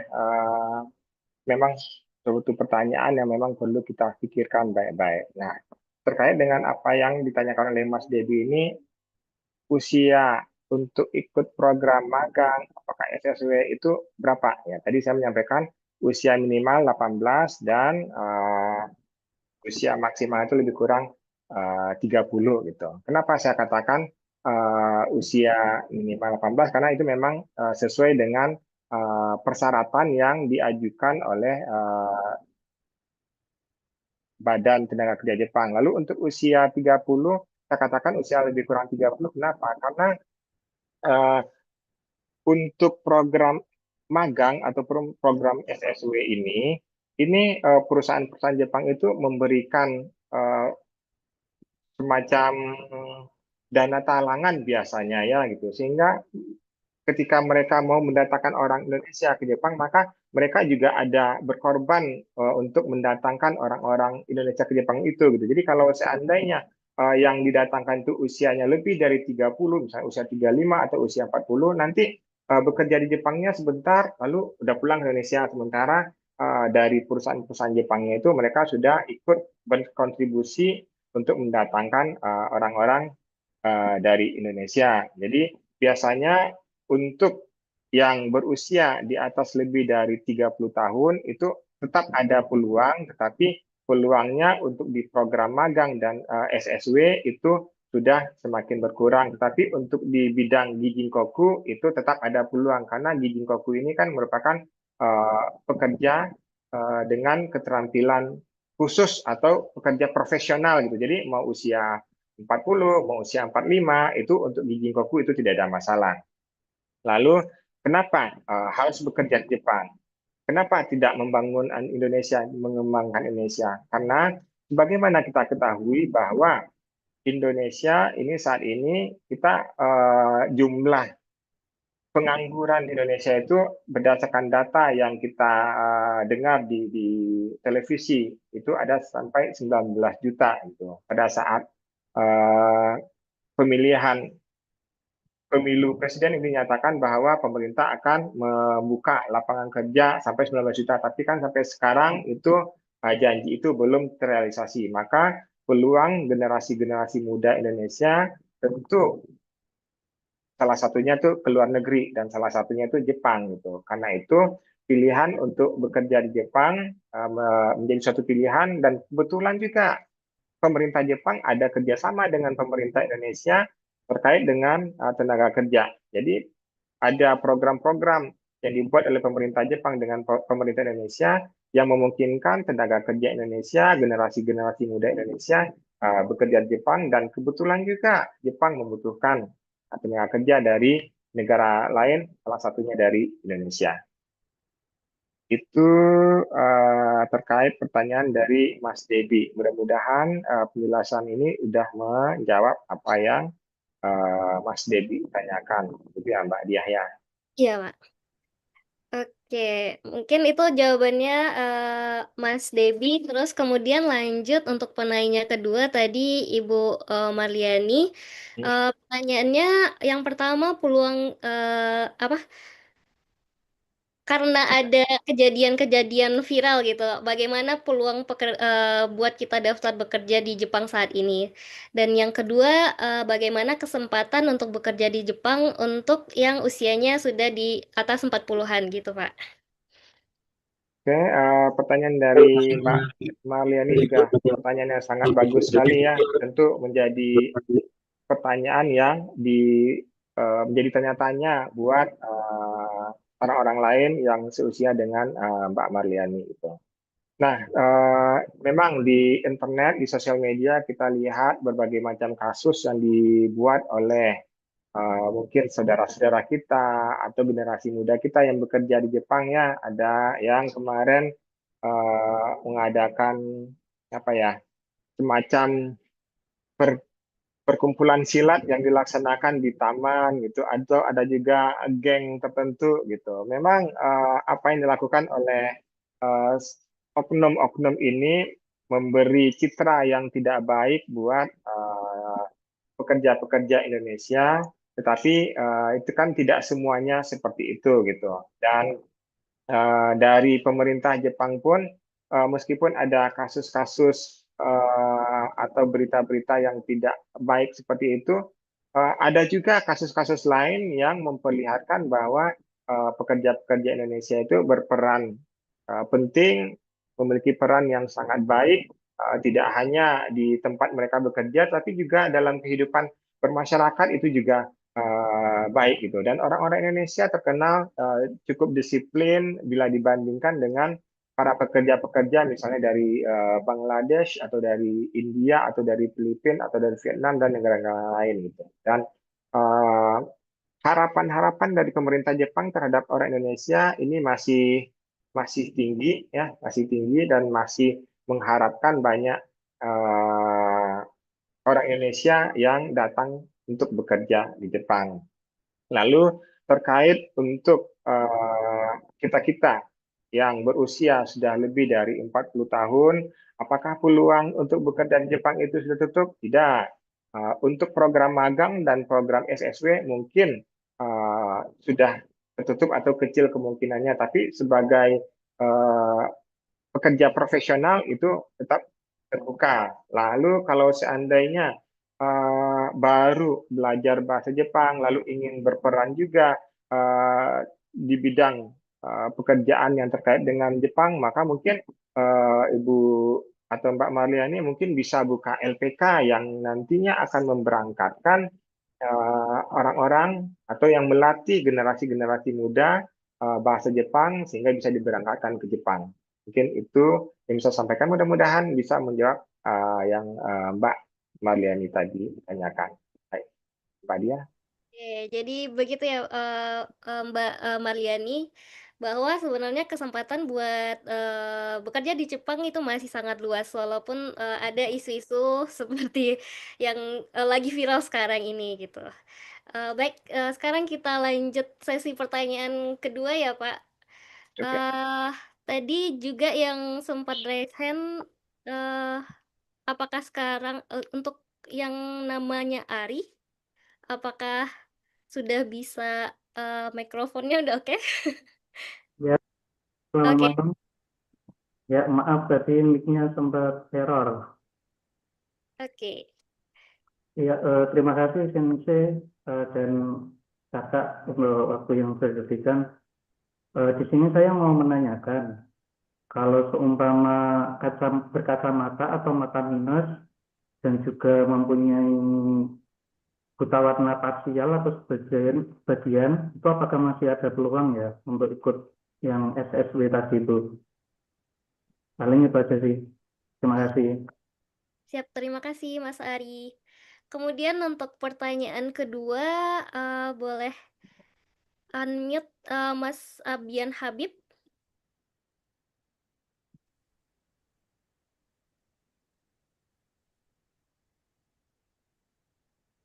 Oke. Ya Kak, saya Abian Habib ingin bertanya, kalau kita mengambil sastra, apa aja pekerjaan kita di Jepang? Dan kalau kita ambil kayak perusahaan perfilman seperti Suburaya Production, Toei Company atau Toho, bisa nggak Kak kalau kita mengambil itu dengan kelulusan sastra? Begitu aja sih Kak. Terima kasih Kak Sensei. Siap, terima kasih. Sebelumnya Mas Abian jurusan sastranya ini sastra apa ya? Sastra Jepang. Sastra Jepang Kak. Oke, siap. Oke, kemudian untuk penanya ketiga yang namanya Nia, apakah standby? Oke, silahkan. Tes, tes. Selamat malam, Sensei. Baik. Saya mau tanya, kalau untuk yang visa Gijinkoku ya, itu wajib JLPT atau bisa pakai NATES atau JITES yang setara N3? Itu satu, sama yang satu lagi, itu kan ada tes yang namanya GLCT ya. Itu GFT. apa dia setara dengan JLPT atau mungkin udah diakuin seperti JLPT gitu. Itu saja, terima kasih. Oke, terima kasih Mbak Nia. Oke, udah di sesi kedua ini kita sudah mengumpulkan 3 pertanyaan lagi ya teman-teman. Baik Pak, yang pertama itu ada pertanyaan dari Mas Ari mengenai mata minus ataupun buta warna parsial itu apakah bisa mendaftar SSW atau tidak gitu Pak? Oke, Mas Ari, terima kasih atas pertanyaannya. Ini pertanyaannya sangat menarik ya. Untuk terkait dengan kesehatan mata menjadi perhatian buat apa ya, buat perusahaan-perusahaan yang ada di Jepang. Nah, bisa atau tidak bisanya itu kita tentu harus memperhatikan bidang pekerjaannya gitu. Untuk mata minus mungkin tidak terlalu ada kendala ya, karena kalau mata minus berarti kan bisa pakai kacamata atau bisa pakai soft lens gitu. Yang mungkin yang jadi permasalahan itu adalah buta warna spasial gitu. Nah, untuk buta warna spasial maka eh, peluangnya tetap ada, cuma bidang pekerjaannya itu mungkin akan terbatas gitu. Kenapa terbatas? Kalau seandainya bekerja misalnya di bidang terkait dengan eh, industri yang menggunakan cairan-cairan kimia, maka untuk yang buta warna spasial tentu tidak bisa gitu. Lalu untuk ya untuk buta warna spasial ini bisa atau tidak bisa itu tergantung dari pekerjaan yang akan diikuti. Jadi kalau seandainya pekerjaan itu membutuhkan kemampuan membedakan warna, maka pasti orang yang mengidap buta warna spasial ini tidak akan bisa bekerja di itu. Paling nanti kalau seandainya Mas Arinya tetap ingin mencoba bekerja di Jepang, maka tentu harus mencari bidang pekerjaan yang tidak membutuhkan perbedaan warna atau membeda-bedakan warna gitu. Itu Mas Ari. Itu Mbak Dia.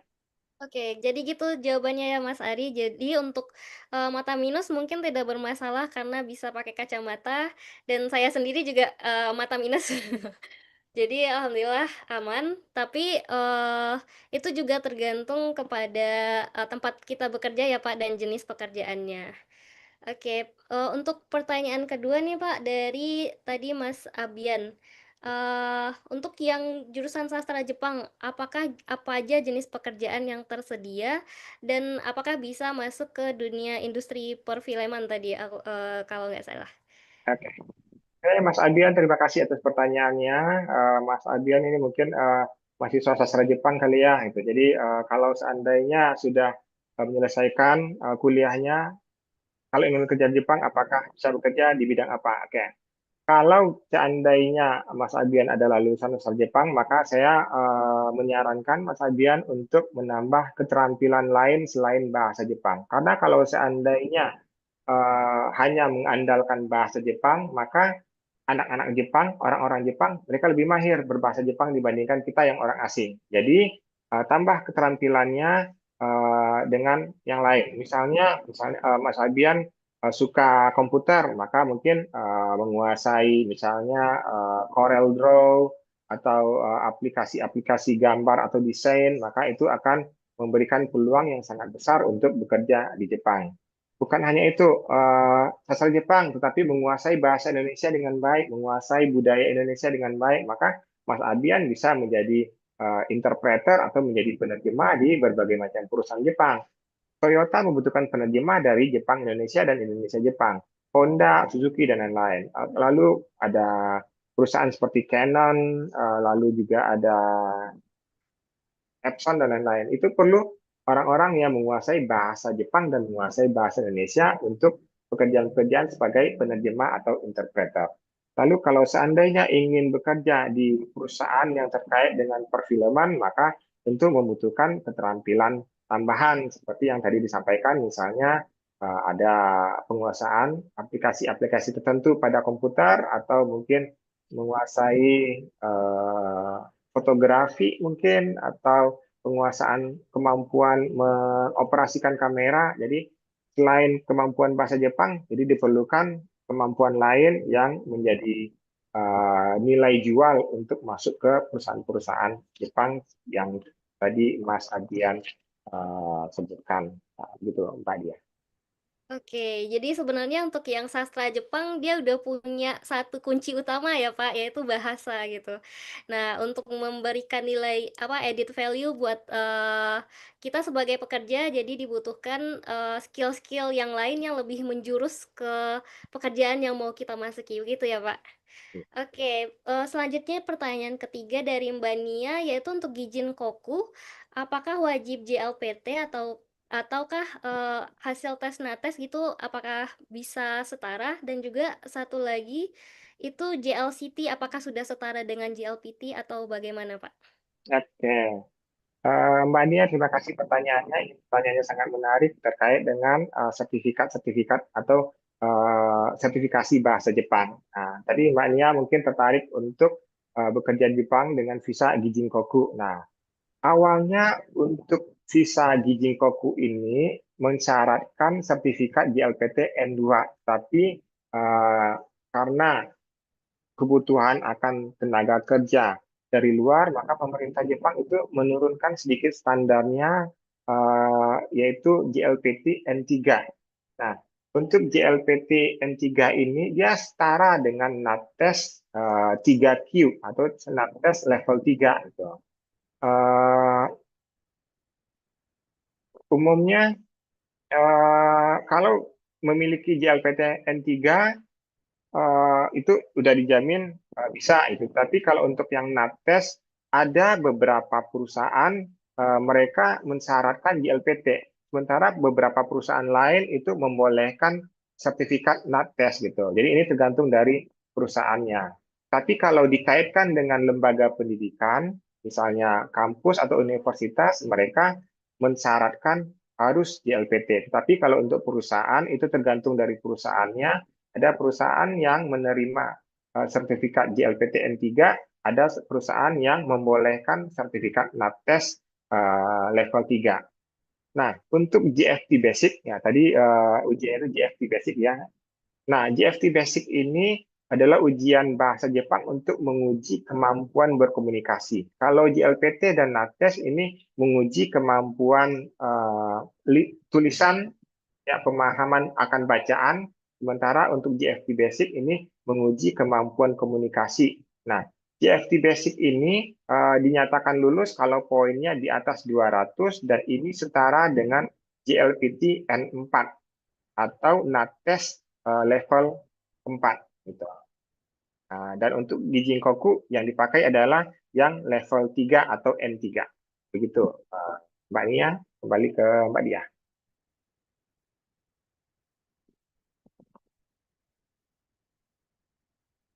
Oke, jadi sepertinya Mbak Nia udah searching-searching nih, udah tahu beberapa jenis ujian-ujian dan sertifikasi. Oke, nah itu dia tadi 3 pertanyaan di sesi tanya jawab yang kedua. Wah ternyata masih ada yang mau bertanya nih Pak. Kita lanjut ya Pak? Lanjut. Oke siap. Terima kasih Pak Idrus. Untuk sesi pertanyaan ketiga, yang pertama atas nama Ibnu. Apakah standby, Mas Ibnu? Iya Kak, dengan saya sendiri. Oke, silahkan pertanyaannya Mas. Terima kasih Kak untuk waktunya.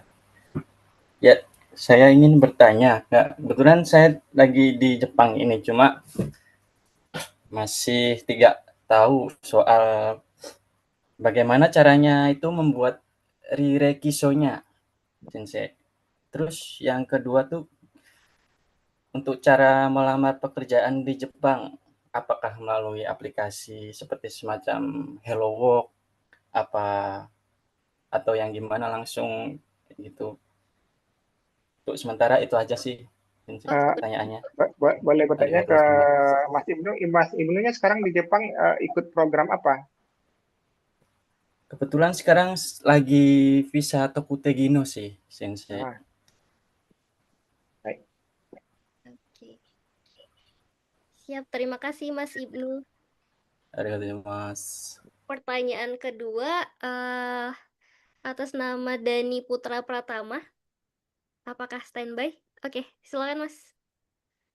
Assalamualaikum, Pak Idrus. Uh, Gimana kabar, Pak? Baik, Mas Dani ini kenalan saya ini. Udah kenal. Halo. Saya juniornya Pak Idrus di IAJS di Tsukubadai ngomong-ngomong. Oke. Oke, ada pertanyaan, silakan Pak. Oke, mungkin ini ya. Saya tadi agak telat juga datang ke seminar karena harus sholat Isya dulu. Ini kalau dari pertanyaan yang saya lihat, ini kayaknya belum ada yang ngebahas soal ini ya. Mungkin fokus penelitian saya kan soal kenyamanan beribadah dalam ruang kerja di Jepang. Karena itu kan mungkin kita sebagai ini ya, sebagai orang Indonesia yang secara kita mayoritas Muslim dan kita sepertinya juga banyak ngirim pekerja Muslim ke sini. Dan sejauh ini saya lihat benar seperti yang dibilang Pak Idrus tadi, sejauh ini masih high demand terlepas dari bagaimana situasi ekonomi soal politik sini. Tapi selama Pak Idrus di Jepang sama Baito dan ngeliat membantu teman-teman juga yang di sini, kalau Pak Idrus ngeliat kira-kira Jepang ini udah cukup hospitable nggak? Udah cukup livable nggak buat teman-teman terutama yang Muslim gitu? Karena mungkin kita yang gaya hidupnya luar biasa beda kalau dibanding sama teman-teman yang lain dari agama lain, mungkin dari negara lain mungkin. Kayak mungkin itu aja sih dari saya. Oke, terima kasih banyak Mas Dani.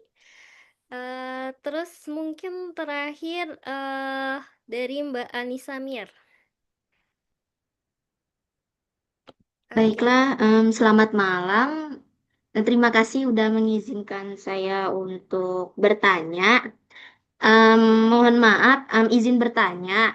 Jadi sebenarnya ini kan saya tertarik ya untuk kuliah atau untuk belajar di Jepang.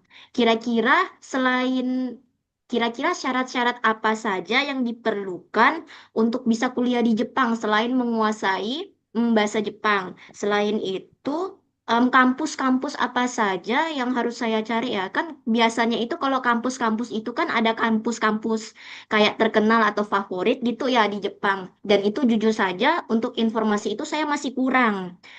Dan juga visa apa yang digunakan untuk bisa kuliah di Jepang. Itu saja pertanyaan saya. Terima kasih.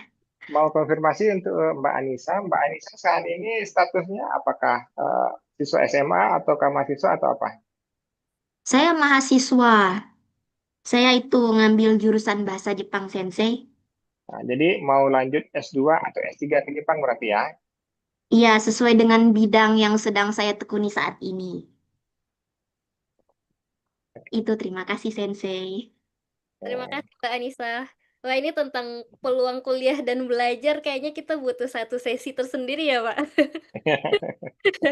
Oke, mungkin itu 3 pertanyaan untuk sesi ketiga. Yang pertama dari Mas Ibnu, yang sedang berada di Jepang dengan visa Tokutegino, dan gimana cara, masih kesulitan nih Sensei, gimana cara buat Rirekisho, dan gimana cara lamar pekerjaan, apakah harus lewat Hello World ataupun ada aplikasi-aplikasi atau jalur-jalur tertentu yang dari Jepang. Mungkin jawab dulu Pak, silahkan. Oke, terima kasih Mbak Dia. Oke, Mas Ibnu, ini pertanyaan yang sangat menarik sekali ya, karena ini pertanyaan yang Mas Ibnu udah nyampe di Jepang, lalu sudah menjalani kehidupan sebagai seorang pekerja dengan keterampilan khusus di Jepang, lalu masih ada kesulitan untuk menulis Rirekisho ya, menulis Rirekisho. Rirekisho ini adalah CV ya, dalam bahasa Indonesia mungkin kita sebut CV, dan CV ini merupakan apa ya, sesuatu yang memperlihatkan siapa diri kita ya.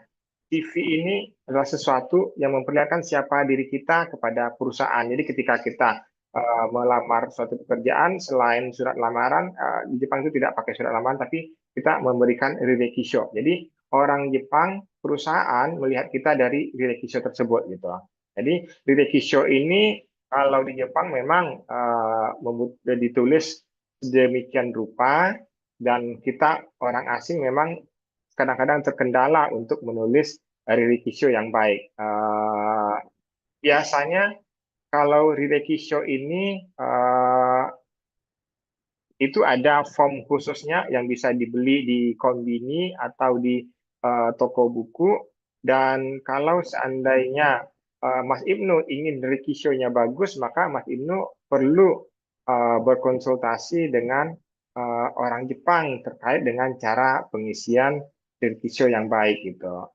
Saya kebetulan juga tidak terlalu detail, tidak terlalu paham bagaimana mengisi rirekisho untuk kerja, jadi tidak bisa memberikan informasi yang detail terkait cara mengisi rirekisho ini. Mungkin yang bisa saya beritahukan adalah Mas Ibnu sebaiknya bertanya kepada orang Jepang atau melihat cara pengisian rirekisho di internet gitu. Karena di dalam rirekisho itu nanti akan ada yang namanya Jiko PR, Kibodoki. Jiko PR itu adalah kita menjual diri kita, menyampaikan apa kelebihan kita kepada perusahaan. Lalu di bawahnya itu ada Kibodoki atau motivasi kita untuk bekerja di Jepang. Lalu di bawahnya itu biasanya itu adalah insho atau kesan terkait dengan Jepang atau dengan pekerjaan yang akan dicari gitu. Nah, ini cara menulisnya itu ada aturan-aturan tersendiri, dan saya pikir itu tidak bisa disampaikan di sini dengan detail, dan saya juga kurang memahami itu gitu. Jadi untuk cara pengisian rirekisho ada baiknya bertanya kepada orang Jepang ya. Mungkin akan mendapatkan informasi yang lebih detail gitu. Tetapi sekali lagi bahwa di dalam rirekisho itu ada PR, kita menyampaikan kelebihan kita tanpa menyombongkan diri, lalu perlu menyampaikan motivasi untuk bekerja di Jepang, serta kesan terkait dengan Jepang. Nah, itu 3 hal yang perlu dituliskan dalam Rerekisho. Itu mungkin beberapa hal yang bisa saya sampaikan untuk saat ini. Begitu, Mbak Dia. Oke, terima kasih Pak. Ya mungkin untuk menulis Rirekisho itu agak tricky ya Pak, juga tergantung dari perusahaannya. Ada yang Rirekishonya tulis tangan, ada juga yang bisa diketik. Karena waktu saya apply pekerjaan dulu ditulis tangan Rirekishonya Pak. Iya. PR banget luar biasa. Oke, untuk pertanyaan kedua itu dari Mas Dani. Bagaimana tentang kenyamanan ibadah di Jepang? Apakah sudah apa ya? Sudah level sudah gimana tadi bahasanya? Ya, Ya. apakah sudah bisa untuk kita yang beragama Muslim terutama, apakah sudah Muslim friendly gitulah lebih kurang ya, Pak? Oke.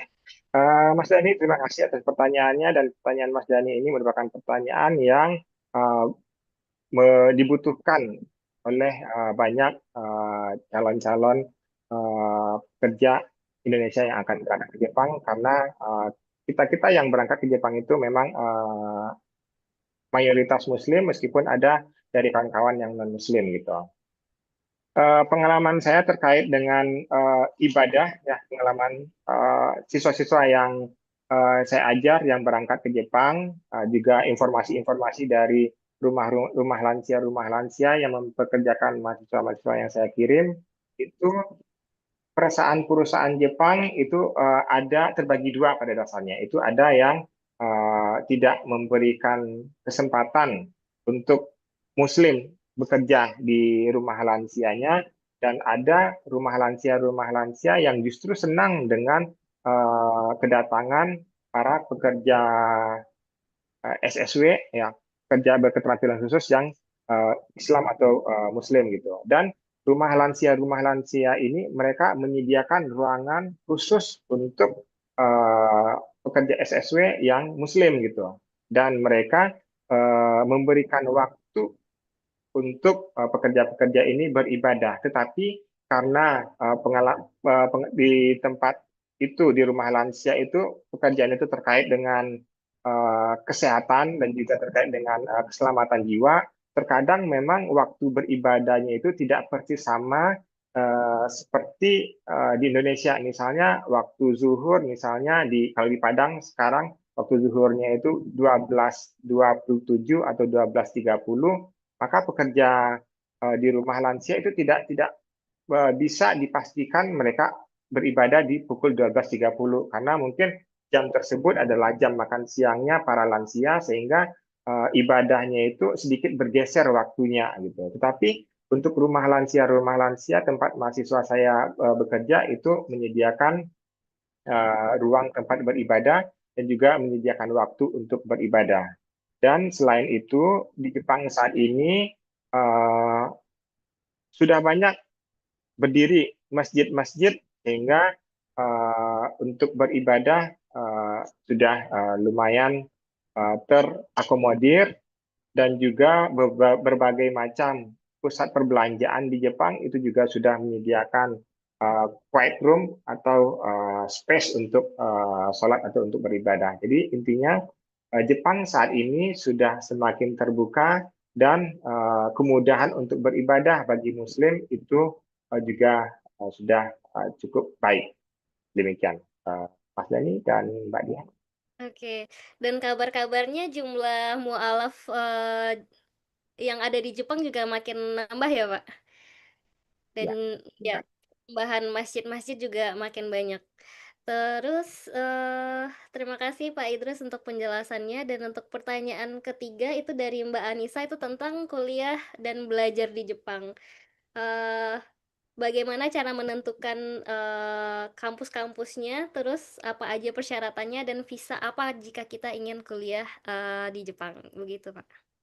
Oke, terima kasih Mbak Anissa atas pertanyaannya. Nah, ini Mbak Anissa ini mau melanjutkan studi ke Jepang, berencana belajar di Jepang. Ya, tentu setelah menyelesaikan pendidikannya di Indonesia, mencari kesempatan atau peluang-peluang untuk studi di Jepang. Untuk studi ini itu juga cukup rumit dan cukup banyak persiapan yang harus dipersiapkan. Tetapi kalau ingin studi di Jepang, maka satu hal yang perlu ditingkatkan tentu kemampuan bahasa Jepang. Ya, untuk studi di Jepang, di kampus-kampus Jepang, maka kemampuan bahasa Jepang yang diharapkan itu adalah JLPT level 2 atau N2. Ya, jadi kemampuan bahasa Jepangnya perlu ditingkatkan sehingga nanti bisa mencapai N2 dan memiliki sertifikat N2. Lalu dari Indonesia itu ada banyak beasiswa yang bisa di-apply.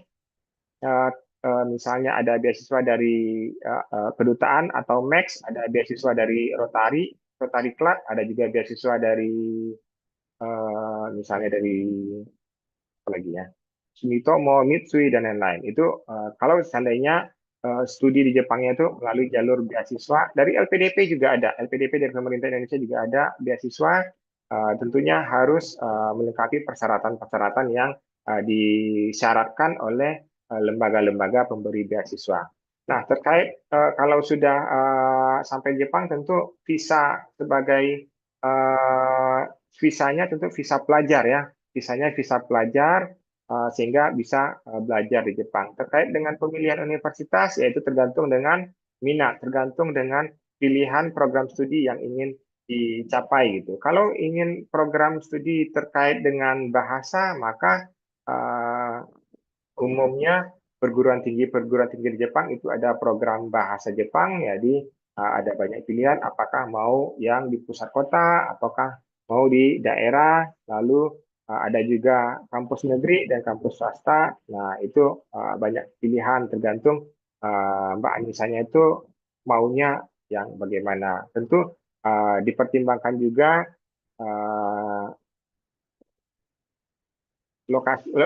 pilihan lokasi memang menjadi satu hal yang perlu dipertimbangkan, karena kalau seandainya tinggal di kota besar seperti Tokyo, maka seperti Tokyo Daigaku atau Todai, tentu seleksi untuk masuk ke sana itu juga sangat ketat, persaingannya sangat ketat. Sementara untuk kampus-kampus di daerah seperti Shizuoka Daigaku itu mungkin akan lebih ringan persaingannya gitu. Jadi tentukan pilihan mau di kota kata atau tidak, lalu ukur juga kemampuan bahasa Jepang, karena diawali dengan bahasa Jepang kan gitu. Buat proposal penelitian dalam bahasa Jepang, lalu nanti proposalnya itu dipresentasikan. Nah, mungkin untuk studi itu saja hal yang bisa saya sampaikan untuk saat ini. Kembali ke Mbak Dia. Oke, terima kasih Pak Idrus untuk penjelasannya. Jadi yang untuk kuliah ini memang lumayan berbagai macam model juga ya Pak. Banyak tipe-tipe dan jalur-jalurnya, dan juga banyak beasiswa-beasiswa mulai dari yang full funded atau yang half gitu ya Pak, yang hanya tuition fee gratis gitu. Oke. Mungkin yang untuk raise hand hanya itu. Terus kita masih ada kira-kira waktu 7 menit lagi, masih boleh bertanya Pak? Boleh. Nah, Ini saya pilih beberapa pertanyaan yang dari kolom chat. Itu ada dari Mbak Seli Oktasabani. Izin bertanya, bagaimana status legal dan pengakuan pengalaman kerja sebagai perawat di Jepang saat kami kembali ke Indonesia? Apakah pengalaman tersebut bisa diakui dalam sistem karir keperawatan di Indonesia, Pak? Oke. Di Indonesia itu ini sekedar mungkin pengetahuan saya tidak terlalu banyak terkait dengan dunia keperawatan Indonesia. Di Indonesia itu tidak dibedakan antara perawat lansia dengan perawat rumah sakit. Jadi di Indonesia itu nurse ya. Jadi asalkan sudah memiliki nurse, maka bisa bekerja sebagai perawat, apakah itu di klinik ataupun di rumah sakit. Sementara kalau di Jepang itu perawat itu dibagi dua, ada perawat rumah sakit dan perawat lansia, Kanggoshi dan Kaigoshi. Nah, itu mereka berbeda. Nah, untuk perawat lansia ini adalah orang-orang yang bertugas untuk merawat para lansia yang tidak terkait dengan pasien-pasien di rumah sakit. Jadi tidak dibenarkan untuk memberikan suntikan atau kan memberikan pemberian infus kepada pasien, itu hak itu tidak dimiliki oleh perawat lansia di Jepang. Sementara untuk perawat rumah sakit itu bisa memberikan penyuntikan, lalu memberikan infus dan lain-lain.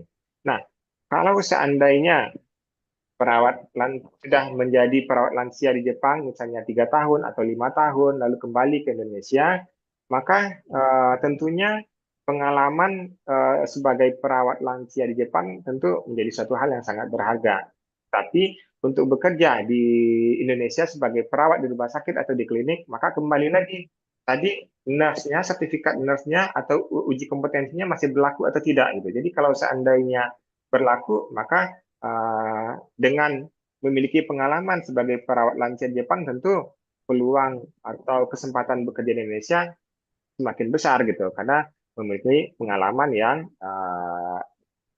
bekerja di Jepang yang notaben dunia kesehatannya lebih maju atau dunia keperawatannya lebih maju gitu, Mbak Seli dan tadi.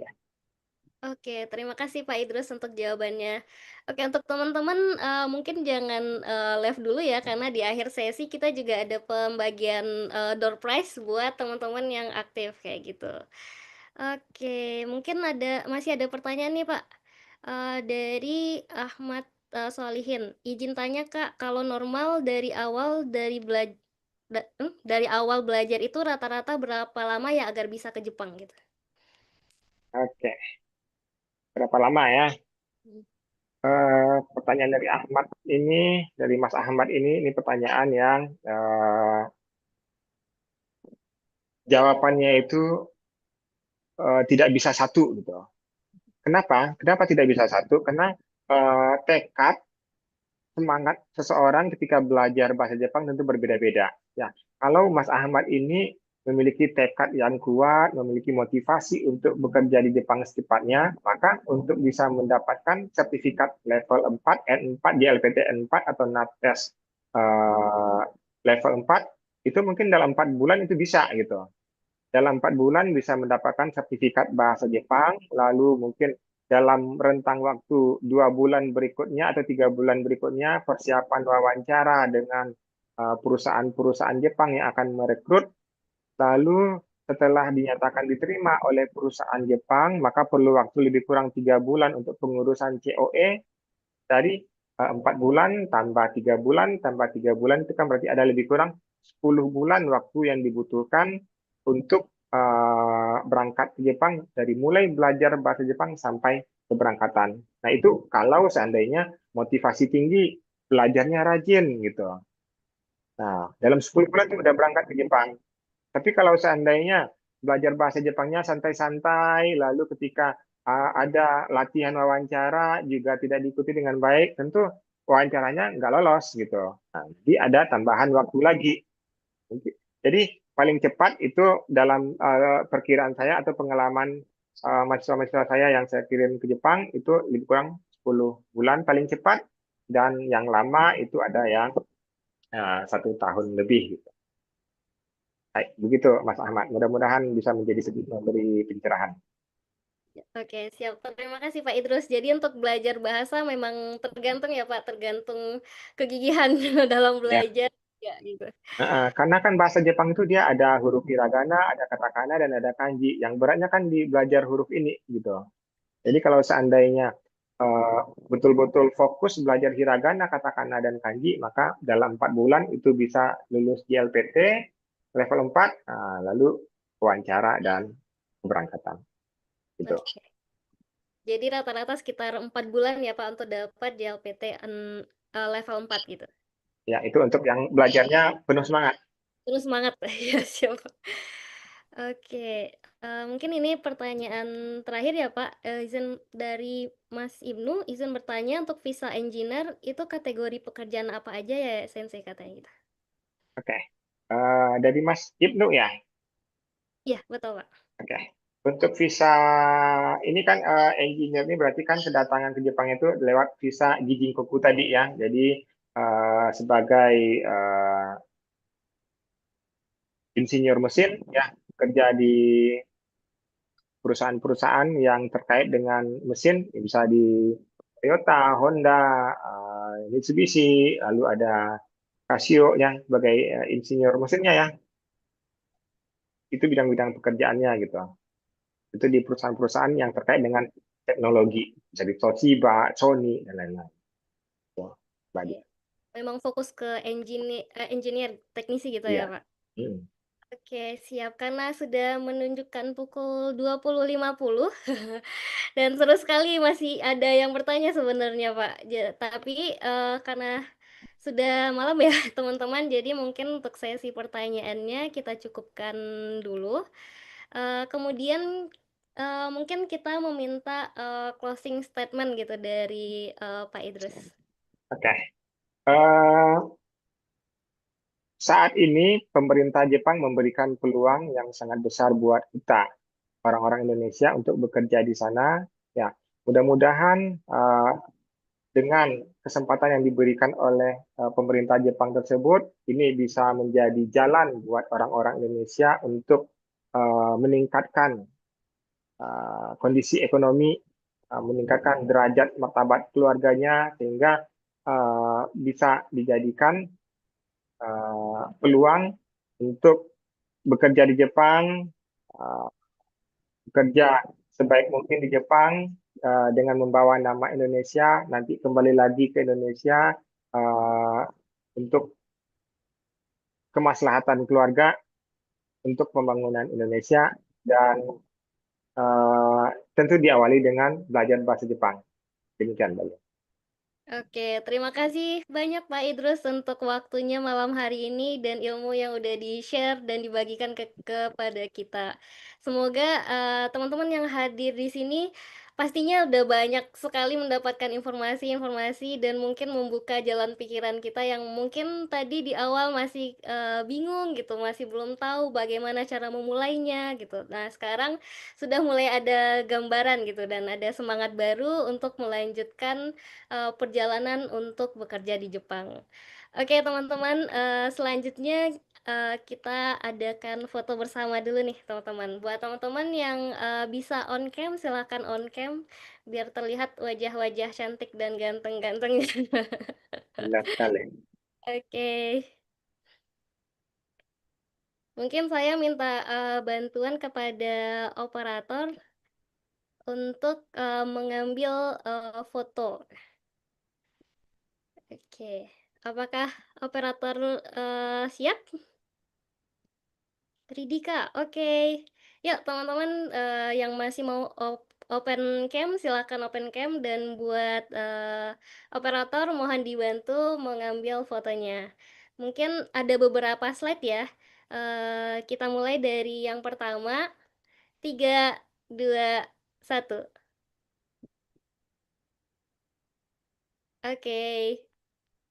Terus kemudian untuk di slide kedua. 3, 2, 1. Oke, next. Di slide yang ketiga. 3, 2, 1. Oke, masih ada nih beberapa slide lagi teman-teman. Nggak tahu nih wajahnya ada di slide mana, jadi silahkan tersenyum lebar. Untuk di slide berikutnya, 3, 2, 1. Wah, Masya Allah, masih ada teman-teman. Next, 3, 2, 1. Oke, next, 3, 2, 1. Next, masih ada. Ini sepertinya terakhir nih teman-teman. 3, 2, 1. Oke, terima kasih banyak teman-teman yang udah hadir pada kesempatan kali ini dan yang udah mau open cam juga. Selanjutnya kita akan menyebutkan dan membacakan 3 peserta yang teraktif gitu ya, yang teraktif pada webinar malam hari ini. Yang pertama yaitu ada atas nama jeng jeng jeng. Yang pertama yaitu Debbie Ramadhani. Yang kedua ada Mbak E. Marliani E. Dan yang ketiga ada Mas Dani Putra Pratama. Oke, selamat kepada 3 peserta terbaik pada webinar malam hari ini. Nah, silakan buat 3 nama tadi, Mas Debbie Ramadhani, Mbak Marliani, dan juga Mas Dani Putra Pratama, silakan menghubungi panitia. Kalau yang sekarang itu yang name-nya operator 1 dan operator 2. Dan juga panitia akan menghubungi ketiga peserta di hari Sabtu besok atau Senin. Oke, terima kasih banyak teman-teman yang udah hadir. Terima kasih juga Pak Idrus yang sudah menyempatkan waktunya berbagi dengan kita di malam hari ini. Kemudian saya mengingatkan lagi untuk teman-teman nih yang belum mengisi presensi pada link yang telah dikirimkan di kolom chat, silahkan diklik karena sertifikatnya baru bisa di-download setelah mengisi presensi tersebut. Dan juga teman-teman diharapkan memberikan testimoni melalui link yang sama ya teman-teman. Untuk teman-teman juga yang sudah mencatat dan mengumpulkan ilmu-ilmu pada malam hari ini, sayang banget kan kalau misalnya kita keep untuk diri kita sendiri. Nah, oleh karena itu teman-teman juga bisa nih share di media sosialnya dan bisa tag kita juga ya di Edunitas Expert Class.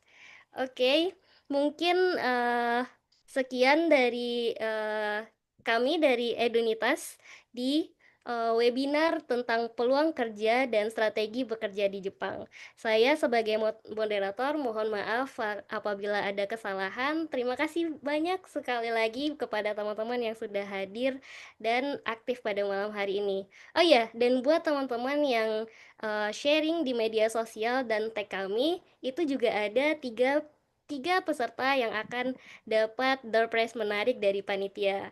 So, ayo teman-teman posting dan share apa yang udah kamu dapatkan pada malam hari ini di sosial media kamu. Dan jangan lupa di tag kita di Edunitas Expert Class. Oke, mungkin itu saja pada malam hari ini. Terima kasih banyak. Assalamualaikum warahmatullahi wabarakatuh.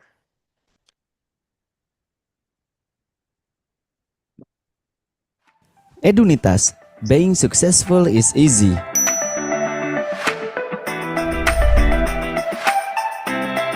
Sebuah informasi pendidikan dan karir, semuanya terhubung menjadi satu di sini. Di Edunitas, terdapat beberapa menu yang dapat memudahkan kamu untuk mendapatkan informasi seputar dunia pendidikan dan karir. Di antaranya, ada Edu Kampus, Edu Karir, Edu Agent, Edu Promotion, dan Edu News. Edu Kampus menyajikan informasi kampus-kampus terbaik di berbagai wilayah Indonesia, mulai dari informasi biaya kuliah, diskon atau promo pendaftaran, informasi pendaftaran online, prospektus program studi dan karir lulusan, informasi beasiswa, dan masih banyak lagi. Edu Karir. Di sini, kamu akan mendapatkan informasi lengkap seputar dunia karir, seperti lowongan pekerjaan, lowongan freelance, lowongan magang, info job fair, melamar pekerjaan, dan masih banyak lagi. Bukan itu saja, di Edu Karir kamu akan mendapatkan rekomendasi pekerjaan yang sesuai dengan pendidikan kamu. Edu Agent. Rekomendasikan temanmu, adikmu, kakakmu, serta saudaramu untuk daftar kuliah di edunitas.com. Dapatkan insentif atau penghasilan menarik dari kami. Edu Promotion. Dapatkan berbagai promo atau diskon menarik dari berbagai merchandise. Tingkatkan transaksimu untuk mendapatkan berbagai promo atau diskon menarik seperti mendaftar kuliah, bayar kuliah, dan masih banyak lagi. Edu News. Berita seputar dunia pendidikan dan karir tersaji di Edu News. Yuk, segera daftar dan kunjungi website kami.